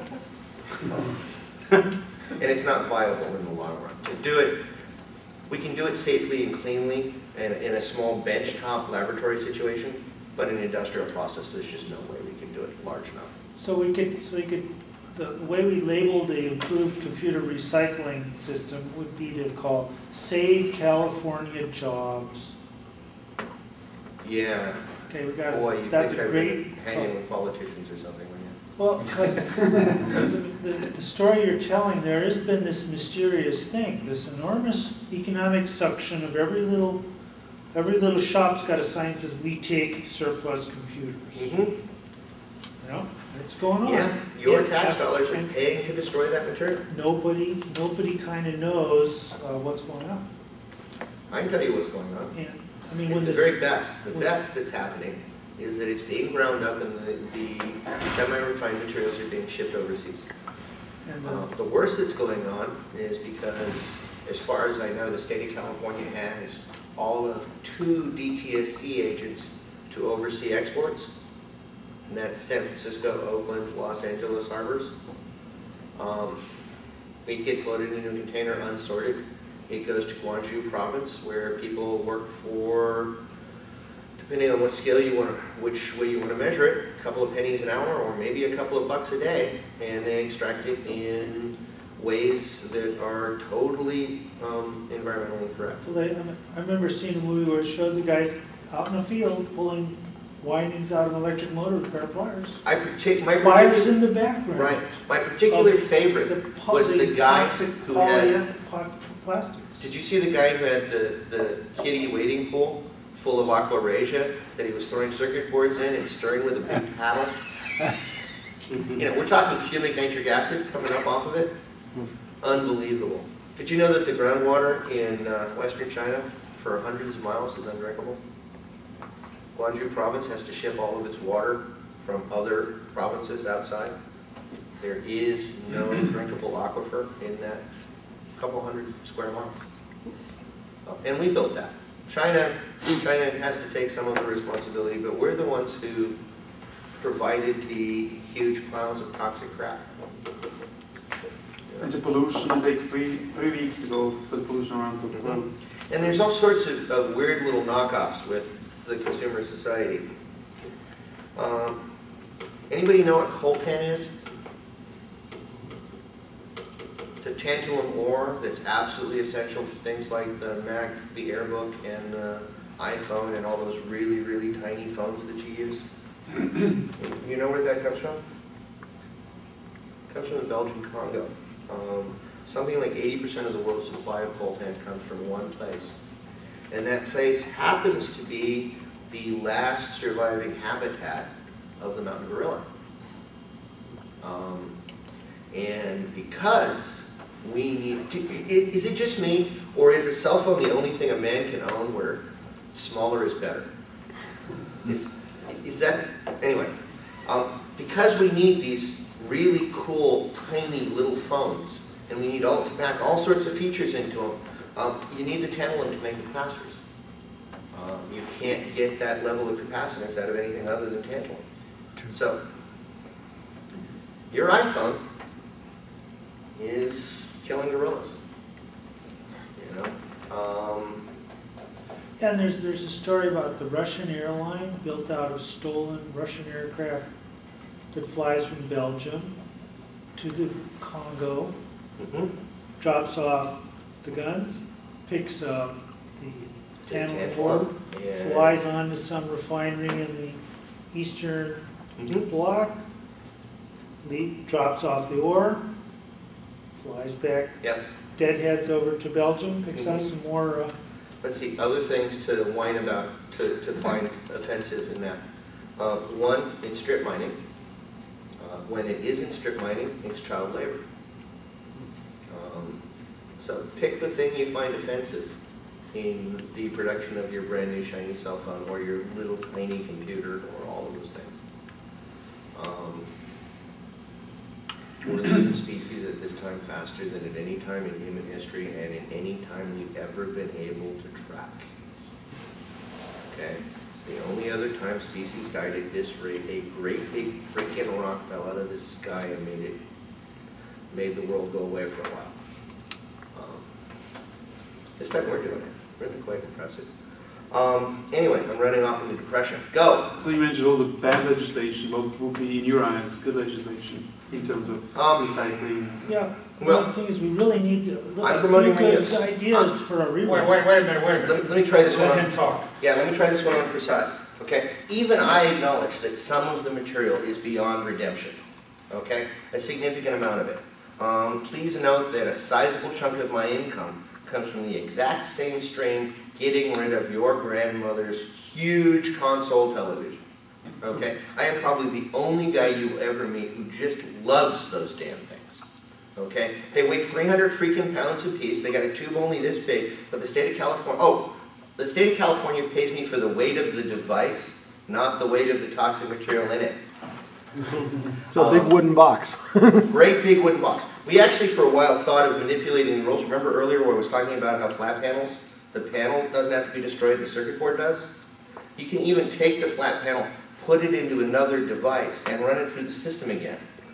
Okay? We were going to take trash cans, okay, fill them with concrete, leaving just a small box at the top where you can mount a circuit board, okay, and the display and a keyboard, throw up a wireless antenna, and ta-da, they're public internet kiosks. You know, distribute them all over the city, and when they go bad, charge the state $2 or $3 grand. Just because they weigh so damn much. It's perfectly legit within the rules. I was even told by someone from the California Integrated Waste Management Board that that would be a legitimate reuse under the system. Okay?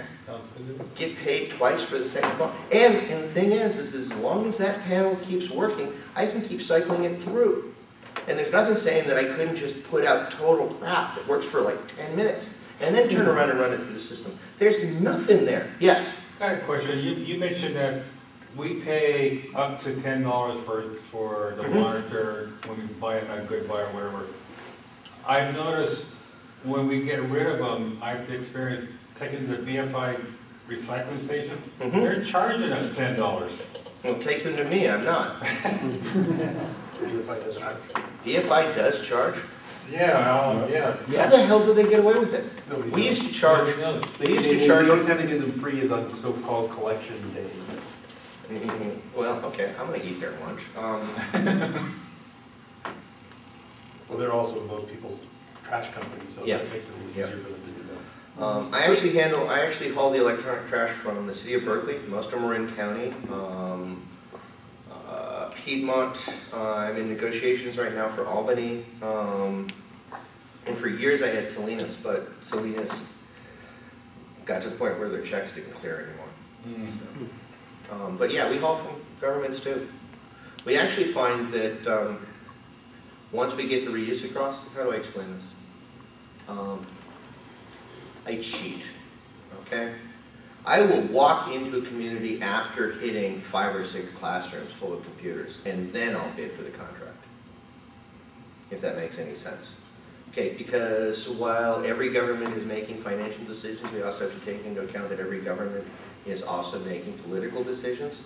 And if they refuse me, they're going to get a picture of a room full of underprivileged kids without freaking computers, and they just can't fucking face that. It's terrifying. And it works. If you have a reasonably funded, enlightened community, you get the computers through this. Yes? But going back to the legislation, if you, at the point of purchase, if you impose a fee on that, that's how it works today, right? If we're dealing with fundamentally computers, wrong, or should it be twisted a little bit? If you're going to impose a fee on it up front, first off, don't charge less of a fee than you spend, as a first point. And unfortunately, and this is going to hurt a lot of my competitors more than me, the state's going to run out of money, they're going to readjust the fee, and when they readjust the fee, they're going to reduce the amount that they pay the recyclers and the collectors. And a lot of people who went deeply into debt and bought millions of dollars worth of grinding equipment are going to go belly up. Very short order. We've done our very best to milk the system as much as we can when it works, but not rely on it. And I expect the transition when the system fails to be painful but not fatal. I can't say this about most of my competitors.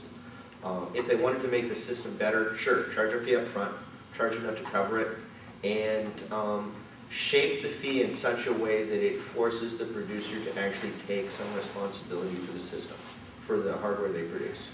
And admittedly, there's the nightmare of potentially more bureaucracy, but the method of defining computers based on reuse is not that difficult. Okay, there are standards out there that are definitively reusable. They've existed for decades, or the evolving standard has existed for decades because ATX is a direct extension from AT. And interestingly enough, I can take AT cases and turn them into ATXs. One year when we were shipping computers to Guatemala, and it was for human rights, and it was wonderful, and we were really motivated. We put together, I believe it was 150 machines, and we did our very best to turn out the shiniest boxes we could. Shipped them down there, they were deployed for about a week, and then a bunch of guys in military trucks showed up with no insignia on their uniforms, walked in, just grabbed them all and left.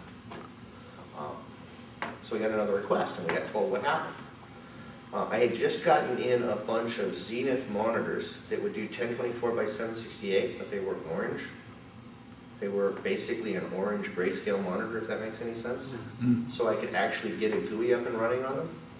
And I took a bunch of XT cases, and we put the shiniest motherboards we could in the XT cases. You know, dinged up, scratched up, made them look ugly. Did the same thing. Put these funky Zenith monitors on top of it, sent them down there. Still there. They look like XTs. From the inside, they're orange and they're totally worthless. They're still there. Really found that amusing. So with an open standard, you can extend the life of the hardware. Without an open standard? Frankly, without an open standard, do you really own the hardware? You know? You're arguing about it's not just the computer industry, it's every industry. I'm not arguing, I'm not disputing that point.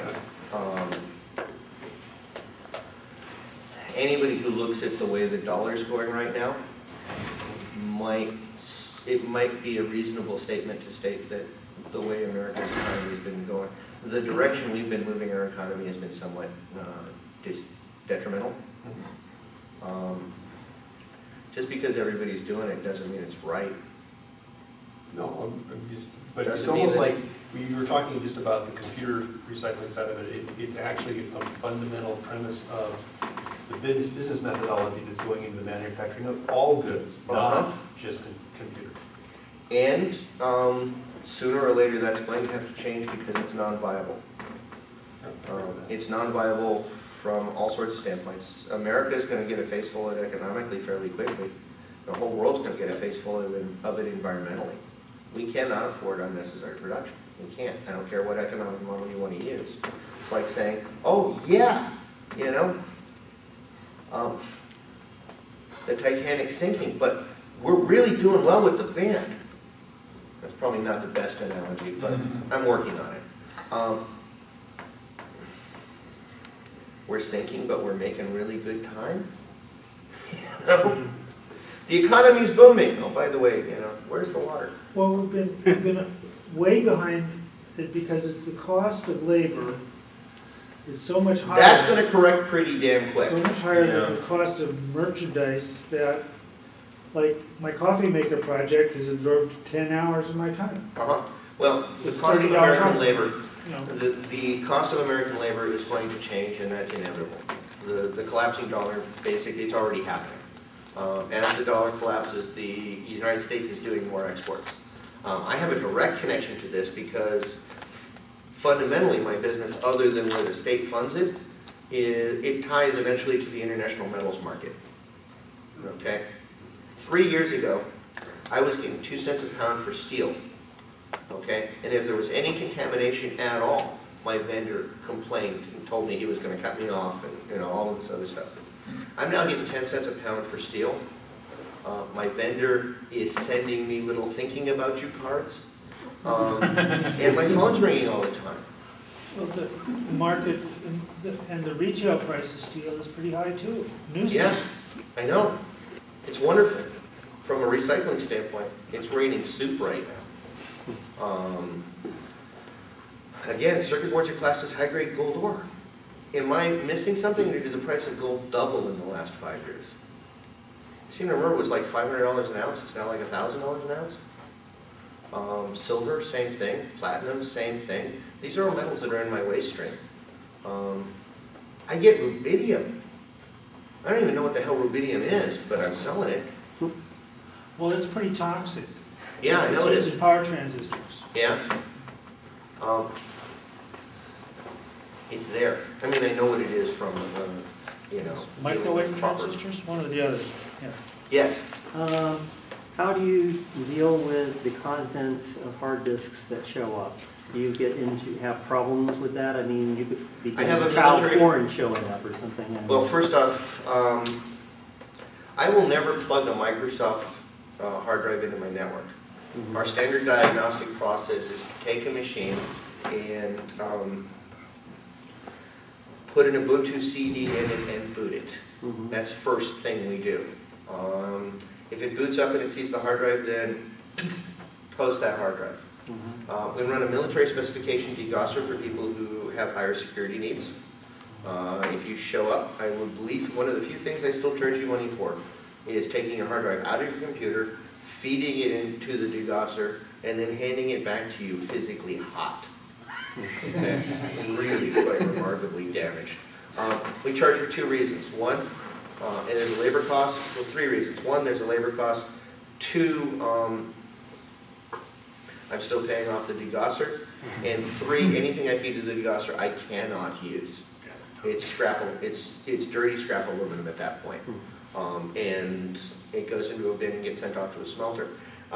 If it's in a piece of hardware that we can utilize, we will. Okay? Any hard drive over about 15 gig right now is being reused. Any hard drive that's under 15 gig and that they didn't want to pay me to guarantee security gets stripped out of the box, put into a sealed container, and sent off to a smelter. So that's pretty much what happens to my hard drives. If you want me to take responsibility for your security, I will do so. I will charge you for the process. No, I was also thinking about it in terms of what happens to you, that if some raid shows up and says that you're storing 50 disks with child porn in your Well, I show them the donation sheet that came in the front, and hasn't happened. No, more often than not, we get the guy showing up who needs his hard drive back and is unwilling to tell us why. That's been rather amusing a couple of times, and we've never found those hard drives. Yes? I still have every hard disk I've ever owned. In my storage locker, I have a bin full of them, and the reason is because I don't have anything of great security or anything of great value or anything of great secrecy. I just don't feel comfortable just letting go of that data. But I understand that short of degaussing, you can do like record like 7 times, 1s and 0s or whatever it is. There's a open source application called DBAN. Yeah, we actually put a link to it on our website. You can download it off of my website. Because if you want those drives, you're welcome to them as long as we can securely erase them. Yeah, well, I submit that you probably don't want my 40 megabyte MFM drives. You talking ST251s? Huh? ST251s? I might, I don't know. I'm looking for ST251s. I have a couple of drives that originally came out of some kind of DEC hardware that happened to work in a PC. Yeah. Seagate ST251s, ST225s. Those numbers sound really familiar. I think I may. That was the original 20 gig, or I think it was the original 20 megabyte Seagate drive and the original 40 megabyte Seagate drive. Then they did a modification where they encoded them with RLL and turned out a 30 and a 60, which was basically the exact same hardware. Yeah. I remember the whole MFM RLL thing. More. What's your minimum? You were saying you donate to schools. You donate in groups smaller than 30 a pop, or? Yeah, I actually have every other placement is we have 12 people who are underprivileged in some form or another show up. We give them a 2-hour. This is your new computer class, and hand off the machines. We like to alternate between schools and individuals. Again, but the Install Fest was focused on schools, so those machines are dedicated to the schools.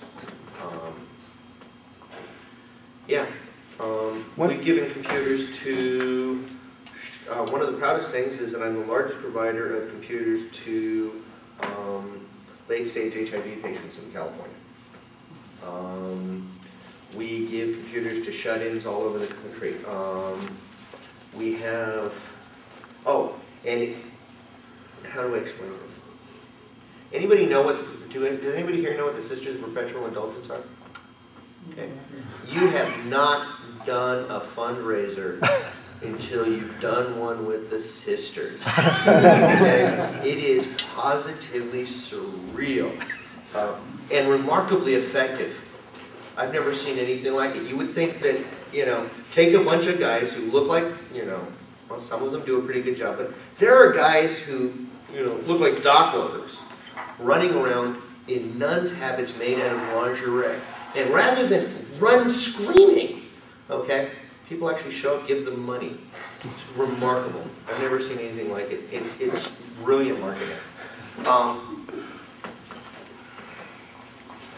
So, more. When you're giving a group to a school, do you try to get identical computers to a given classroom or to a given school? Or does it make any difference to them? I try. I don't succeed. What I do is I set a minimum specification and I meet or exceed that specification. Okay? Yes, if I end up with a whole bunch of machines that are identical, I will try to place them all to the same spot. Because it's just easier, you know, you diagnose one machine and you've got 90% of the rest of the problems done. One, our donation stream doesn't allow for it most of the time. And two, one of the unfortunate side effects is when I do that, I'm ending up in proprietary hardware land. I'm not placing ATXs. I'm placing some corporate offices, you know, Dell purchase where they bought 300 identical machines and then bought 300 identical machines that were slightly modified about 3 years later. And then they bought 300 identical machines 3 years after that. So the regular Dell boxes, are these not ATXs? Big ones? No. There are, no. Proprietary power supplies, proprietary motherboard architectures, and when I mean architectures, I don't mean what's the components on the thing, but the physical shape of the motherboard is unable to be put into other things. The part that really pisses me off about Dells is the fact that they've decided that their bezels have to be proprietary. You know, the stupid little pieces of plastic that you use to fill the hole in the front when you take a drive out? Okay, you can only get them from Dell, and they change from model to model. Okay, I got a compact machine that the floppy drive in it has an oval-shaped button for ejection instead of a rectangular-shaped button. And, is it one of those no ordinary floppy drive can go through the right. Is it one of those compacts that looks sort of vaguely rounded and pregnant in the front? Yeah. Yeah. Oh, those are crap. I'm sorry. Yeah. Yep. We don't even place them. We rip their lungs out and throw them in the pile. I mean, even if I were to get whole pallets of those, I don't place them. I've used one of those as my firewall for about 5 years. Oh, hey, I'm not arguing. My mail server is a K62 or K63 MMX. I'm not sure what to this point. They're, the company motto for my organization is that obsolescence is just a lack of imagination. Yeah. I even have it tattooed on my arm. You know, of course, tattoos for me aren't all that big a deal anymore. More questions? Have I bored you yet? No. More okay, weird. we're looking forward to whatever you bring to Make Fair. I'm bringing a 9-foot robotic skull made out of toxic waste, made out of electronics. We built, let's see, we took a dead wheelchair, repurposed it as the drive system, so it will now wander around. Originally, we helped Greenpeace build the skull for a toxic event, a toxic protest that they were doing. They kept it for about a year, then they were done with it, and they handed it to us. We've wired it for sound, we've wired it for video.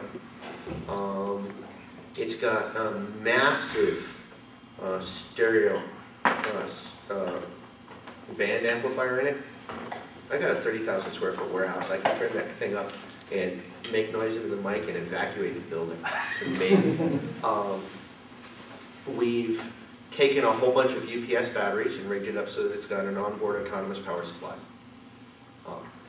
That's another technology that screams for reuse. Anybody know what a UPS actually does? I mean, not what it's supposed to do, but what it actually does in the real world. It sits in your corner and hums and conditions your batteries for 5 years until you decide it's obsolete, even though there's nothing wrong with the battery.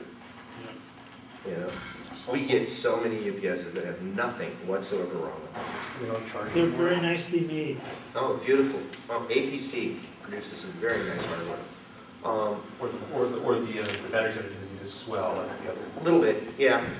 But you take a UPS, you open the case, okay? You get access to the batteries. You throw a big switch in that isolates the batteries from the inverter board. Okay, isolates the whole thing from the circuit. Then you take some cheap Harbor Freight solar panels and you wire them with a diode to the batteries. Okay, put the solar panels on the roof of your cabin or whatever. Okay, go camping, walk into your cabin, flip the switch. Welcome to 110. For however long you have. Yeah, I have a lot of batteries. Oh, okay. I move ton weights, multiple ton weights every month of UPS batteries. Anybody who wants to build a less than totally efficient but possibly totally free electric car, please talk to me. I'm pulling the motors for electric vehicles. The primary motor for electric vehicles in the do-it-yourself world is repurposing an old forklift battery, old forklift motor. Okay, I get old forklifts. I get bunches of them. 9 times out of 10, what happens with a bad forklift is the battery goes bad because of poor battery maintenance, but the motor's fine. Then somebody goes, oh, well, the battery's going to cost you $5,000, and they say, screw it, I'm just going to get another forklift. I have the motors. I have batteries. I'm still trying to figure out controllers, but I think I can actually repurpose UPS mother circuit boards to actually act as a controller for the motor. Not sure, and if I let out the magic smoke, oh, no harm, no foul, it's cold war. I got 43 electric scooters. I got 43. What do you do with 43 defective electric scooters? Put new batteries in? No. Turn them into battle bots. Interesting, and we've done some of that. We've supported a couple of the robot groups. The problem is that, how do I explain this? If you had a vehicle where the electrical line that controlled your brake lights and your turn signals was held onto the inside of the cowling with suction cups, would you consider that to be a bad design? Okay. If the line then ran directly over the drive chain, and when the suction cups failed, it would then fall into your rear wheel gear assembly, and not only rip your electrical system from the front of the scooter all the way through to the back, but cause it to come to a screeching halt, catapulting you over the handlebars. Would those be considered defective?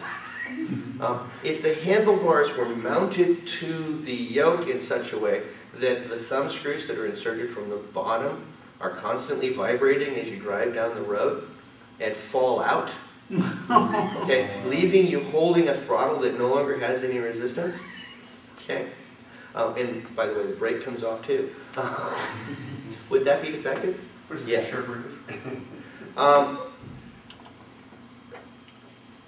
I'm not going to answer that question because I'm going to get sued. We've repurposed them into windmills. Windmills? Yeah, you take an electric motor and you spin an electric motor, it's a generator. You take a bicycle wheel, you put a bunch of propeller blades on it, you hook it to the motor, you put it up on a shaft. Although the shaft ones, the rotating classic windmills, don't work all that well. But if you turn it on its butt and then put a windmill on top of it, that works.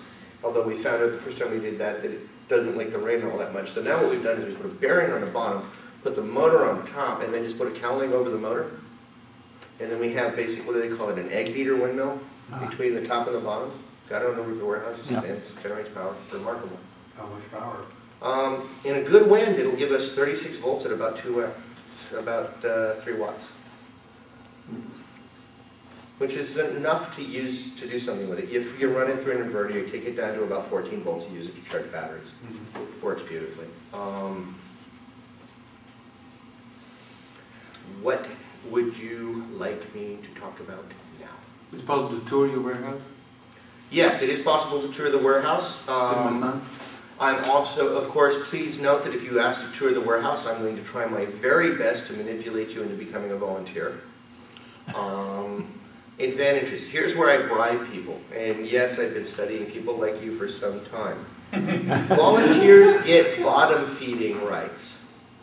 Okay? The only way to be there when the thing you're looking for comes in is to be there as a volunteer. You follow? Mm-hmm. Okay? Yes, we'll give tours, but if you want to be there constantly watching, obsessively constantly watching the stream of stuff that comes in the door, you're going to have to be on my volunteer paperwork. And if you're on my volunteer paperwork and all you're doing is standing watching the door, I'm going to put somebody else on my volunteer paperwork. So yes, I gleefully give away things. I understand that it's like giving crack away when I'm in a room like this. I'm going to manipulate it blatantly. But yeah, I do have the material you're looking for. Very definitely. And I won't charge you, well, I won't charge you money. But again, I did state that I operate from enlightened self-interest. Altruism doesn't work in the long run because you run out of resources. I have to pay the bills. I have to pay my people. So I have to concentrate on the business. It's not, we're not just a place for you to come to get stuff. Yes, the stuff's there. Yes, we'll give it to you. But if you get in our way or we determine that you're not being helpful to our primary purpose, then we'll make that space available to somebody else. So what do you use volunteers for? Assembling machines. Well, it depends on your skill set. If you don't know anything, the first thing we do is we hand you a screwdriver and we teach you how to take apart the ones we don't want. Then we teach you how to test and sort the components. When you get to the point where we've determined that you don't run with scissors, we then teach you how to put the components together. Then it's loading software and going from there. We also have volunteers. We're desperately looking for people who have administrative skills because not suddenly, but we find ourselves running a rather prestigious nonprofit with no business administration whatsoever. I'm looking for an archivist. I'm looking for somebody who can I'm very definitely looking for somebody who can help me dig through my piles of old crap and turn it into a museum. I have space, I have material, I have power, I don't have time. So I have pallets and pallets and pallets of historic equipment. I have prototypes, I have Apple prototypes. I have stuff that I'm fairly certain none of you have ever heard of. Did anybody know that Apple produced a line of machines that ran AIX? Yes. Mm-hmm. Yeah. Okay, then maybe this room. I have them.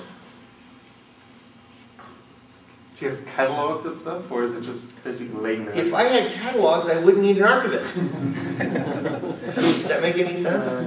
You know, I don't know how to contact him, but I do have a picture of Keith, the hardware guru from San Mateo. I got Salim, who runs Vintage Tech. Yeah, I have a feeling this guy Keith might be into that. I don't know. Quite possibly. I could put a picture up on the screen, and we can see if anybody knows him. Have you seen this man? Maybe Bill Carton's next. Anybody really interested in playing with Next equipment? Because I got a lot that I really need to true up. Anybody? Am I the only guy who's ever restored a Lisa? Anybody else? Too expensive for me to have my hands on at the time.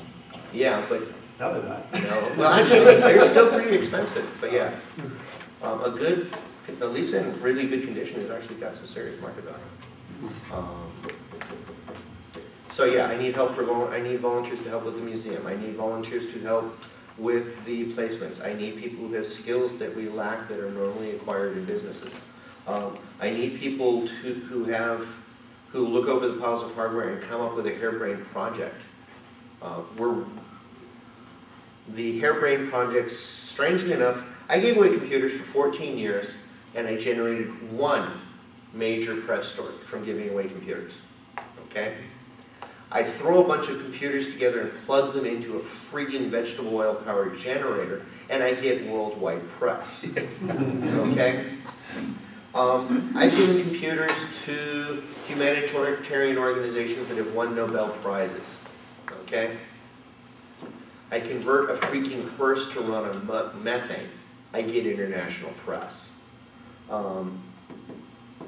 It finally has gotten through to my wife that if she lets me do the harebrained projects, we get more stuff.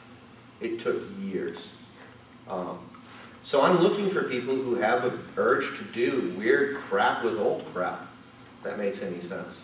I've got a UC Berkeley professor who is ripping apart my nickel metal hydride batteries that I get out of old notebooks, and he's building a metal hydride fuel cell. Not even a fuel cell. It's a fuel tank for a real internal combustion engine. We're not talking electric. But interestingly enough, you can bond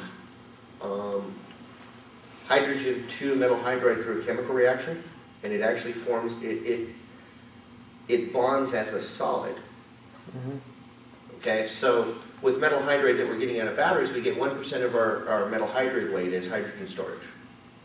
Okay, which doesn't seem like a lot until you realize that 1% by weight of hydrogen storage when you're dealing with a dense material is actually a denser volumetric storage than a compressed hydrogen tank. Okay, we get tighter hydrogen bonding than we would just by filling a tank with pressurized hydrogen. And what's interesting is you run a Peltier junction down the center of it. You take, say I take the fuel cell the fuel tank that we're building right now is basically a refurbished fire extinguisher. Okay, opened it up, cleaned it out, filled it with metal hydride, and then I ran a Peltier junction down the center of it. Is anybody, am I missing anybody with a Peltier junction? One big one? Yeah, one big one. Although now that I know better, I'm going to put 2 little ones on each end of a piece of aluminum bar stock. You follow? And then what I can do is I can control the temperature inside that cylinder. Now what's interesting is that if you take metal hydride and you expose it to hydrogen under high pressure and low temperature, hydrogen bonds. If you then take it and heat it and reduce the pressure, the hydrogen is released. So you've got this really simple method, not all that simple, but theoretically simple method of bonding and releasing hydrogen gas. Am I making any sense? Yeah. Okay. You then take that, run it through, in our case, a huge intake manifold, which was, oh, by the way, big intake manifolds and hydrogen, not all that good idea. It works, but you eventually end up picking carburetor pieces out of the wood frame ceiling. Works quite well. But you can then just feed that into an internal combustion engine. You get lots of knock and lots of ping because hydrogen is basically 0 octane. Does anybody know how? This shocked me silly. Did you know that the higher the octane rating, the slower the consumption of fuel? A high octane rating is a restriction of the burn rate. The reason for that is if you burn it slowly, you've got more time to extract mechanical energy. If you burn it quickly, you just get heat and light. And you want that expanding wave. Hydrogen is 0 octane, so the piston just sort of causes problems. But what you can then do is you can run your exhaust gas back in through the carburetor, and in this case it's just water. Because everybody knows what hydrogen oxide is, right? And that slows down the combustion, gives you more expansion volume, and it actually works. If you do it in a 40-year-old Lincoln Continental with bad rings, you had better be running synthetic oil.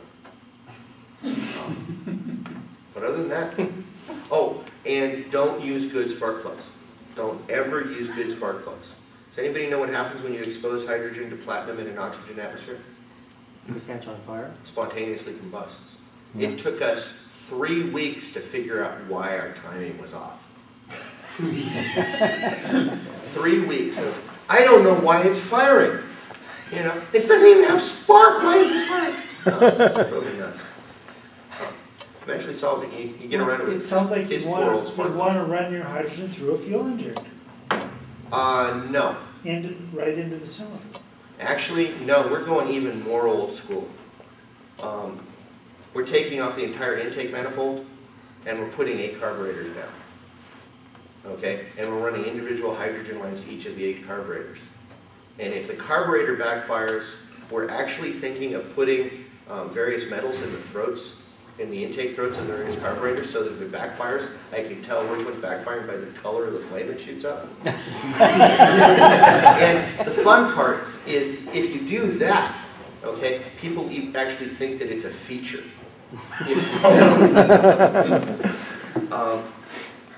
Yes, it would be a mechanical nightmare. Yes, it would be 8 cylinders, but the entire intake manifold taking going off like a stick of dynamite and impaling most of my carburetor in the ceiling scared me a bit, if that makes any sense.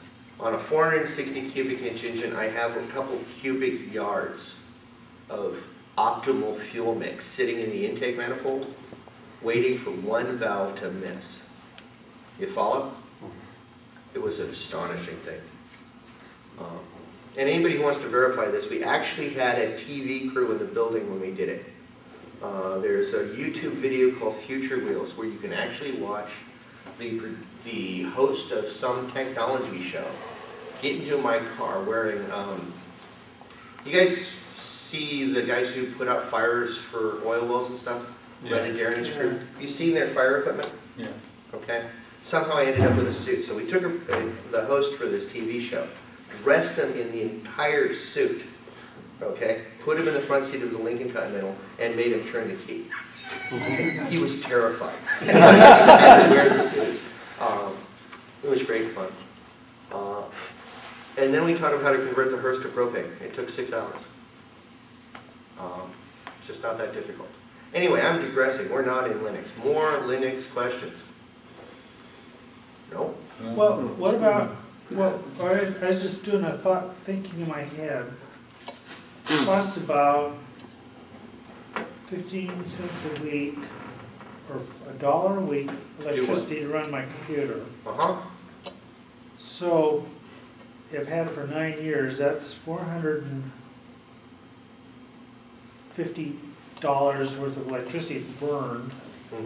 You're almost up to the amount of energy that was required to produce it. Yeah. And I've thought to myself, what about the coming, there should sometimes come along an implosion where everybody runs a gum stick. You know, the gum stick. 6 milliwatt. I don't disagree with you. I think it's going to be a little bit more than that. I think what you're going to find is, and I don't really like this, but I think what you're going to find is that you're going to end up with basically a slot on your desk that you stick your phone in. Okay?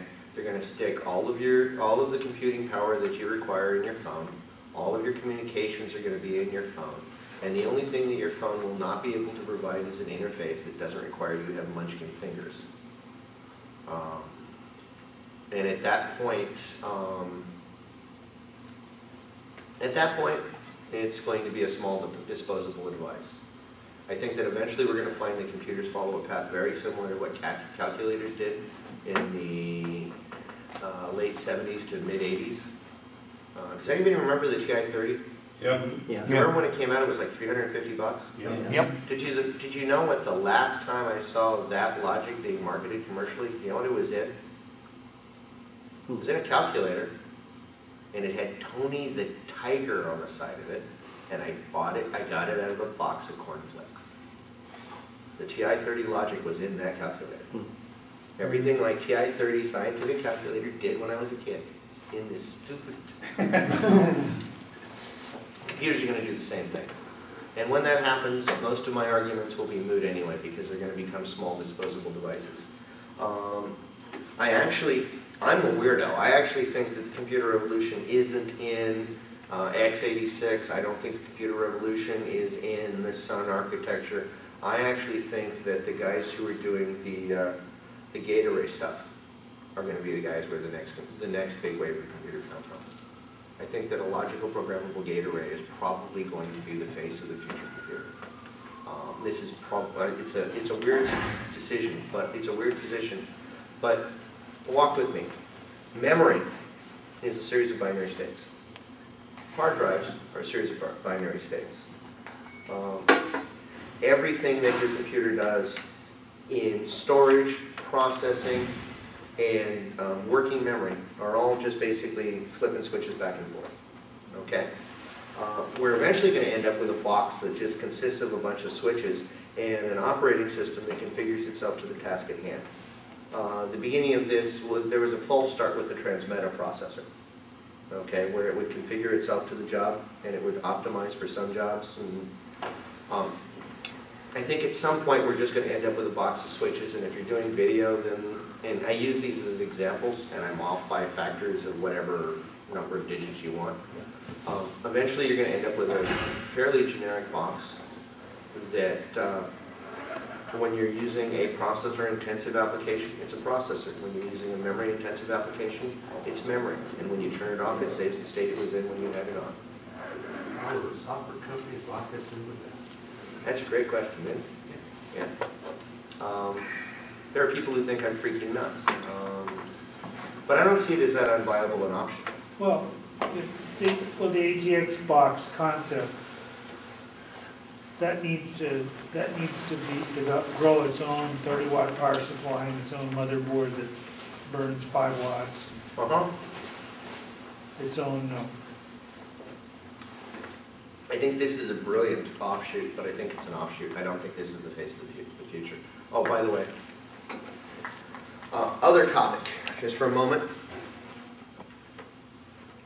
Why was this fully functional OLPC in the waste stream before most people actually got theirs? Came in as garbage. Came in as garbage. Because it didn't run Windows. Got it. Holman saw the ad on TV. It does run Windows. You just need to plug an extra 2 gigs of RAM into it. And it runs in a version of XP. It's beautiful. It's exactly what kids in developing nations do. Over my dead. Yeah, let's try this again. It's a computer. We can hack it. It'll run whatever we can fit into it. But yes, it'll run XP. You actually did as waste. Came in as waste. At least you spotted it. Huh? You spotted it at least. Yes, yes. And I submit that part of the reason it came in as waste is because while there's all sorts of innovations in this operating system, it's got some kludges. It's got some serious issues. Or maybe I'm just not an intuitive thinker, but the operating system just drove me nuts very quickly. I ripped off the operating system, or rigged it so it dual boots now into Debian, and I'm much, much happier. So is that just an issue with Sugar as a user interface, or is there more to it than that? Okay, I'm going to piss a lot of people off. Again, I think that the whole concept of the graphic user interface was a horrible mistake. Okay? China is beginning to prove me wrong, but historically hieroglyphic languages didn't go very far. It's difficult to transmit concepts across. I think that moving people away from reading in the long run makes us consumers of computers and not users of computers. I think that when you put everything through GUI, you dumb down the system. Please note that this is because I'm an old command line warrior. I'm biased. Well, that particular battle has been fought for the last 10 or 20 years, so it's a continuing thing. It is. But the argument isn't necessary. Well, the argument is valid on both sides. But this is for kids. It's not for you. I know that, and I'm already saying that, you know, maybe I'm not intuitive, or maybe there's something else involved. But the thing is that those kids are going to have to function in a conventional computing world. Is teaching them to use something entirely different actually advantageous? You know, because let's face it, the rest of the world doesn't freaking run on sugar. And if we're going to make these people productive members of society, we're going to have to teach them to function in a world that isn't intuitive, in a world where language has meaning. And we're not necessarily doing it with this. Again, I stated right from the beginning, I have a bias. Given the target age that it's shot at, I'm not sure. I mean, yeah, you get Well, a certain age, then yeah, and all the other stuff. But and you can actually get to it if you want to. Yeah, I know. I know. It's not that difficult, and you can get around it. I just found it drove me nuts. You know, the lack of files as a metaphor kind of sucks when yeah, that's all we've gotten used to, right? Yeah. I'm perfectly willing to say that the lack is on my part, but there's still a lack. So they gave it away because, what, it didn't have Windows on it? What was the stated reason? Or did they, I try very hard not to interrogate people who I perceive as stupid. Do you know why you don't argue with stupid people? they get upset. No, they lower the argument to their level and they beat you with experience. Oh. Experience at being stupid? What? Experience at being stupid? Yeah. Well, let's face it, they're better at being stupid than most of us. I'm pleased to announce that I like to think that most people are better at being stupid than I am, at least lately. Although, you know, I've got a lot of stupid to make up for.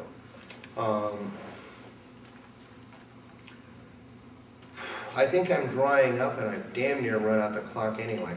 More questions? Are we good? All right. For future reference, let me get the self-serving part of it out of the way. Nothing's too old, nothing's too weird, nothing's too dysfunctional. I want any and all computer equipment. I also want your TVs, I want your VCRs, I want your DVD players, I want your weird piece of electronic that go boop. I really don't care. I need it, I want it all. The more stuff that isn't computer equipment I get, the less computer equipment I have to ship out the door as scrap. Printers. Yeah, like I said, nothing's too old, nothing's too weird. It doesn't have to be functional, nothing's too dysfunctional. If it's truly old, then there's a very good chance we'll stick it in our museum. So if it doesn't work, you'll try to fix it? Or? If we can, I'll admit that not every XT gets hit with a screwdriver. Question? Can we have a truck here at our meeting maybe in a month or two or something? Yes, gleefully. For that matter, I can send trucks just about anywhere. Anything in the San Francisco area we're totally okay with. And frankly, find a school that you guys want to support and I will hand you hardware. Find a nonprofit that you want to support. Find one underprivileged kid that you want to support and I will provide you with the hardware. Doesn't matter. Well, generally nonprofits, they don't have to be schools then. Okay, when the state of California declared this material toxic waste, the only thing they did for me that I actually appreciate is they broadened my mandate. I now have to divert toxic waste from landfill to maintain my nonprofit status. Do you follow? Okay. That doesn't mean that, you know, I want you to show up with your great entrepreneurial idea that only needs 1,000 computers. It's not going to happen. We're still looking for greatest good for greatest number, but it limits the reasons I have to say no. If that makes any sense. If you've got something and you don't have the right paperwork, but you still have something that you're fairly certain that I will think will benefit the public good or be an interesting innovation, yes, I'll hand you hardware. Did that make sense? More questions? No? We let you loose now. Okay.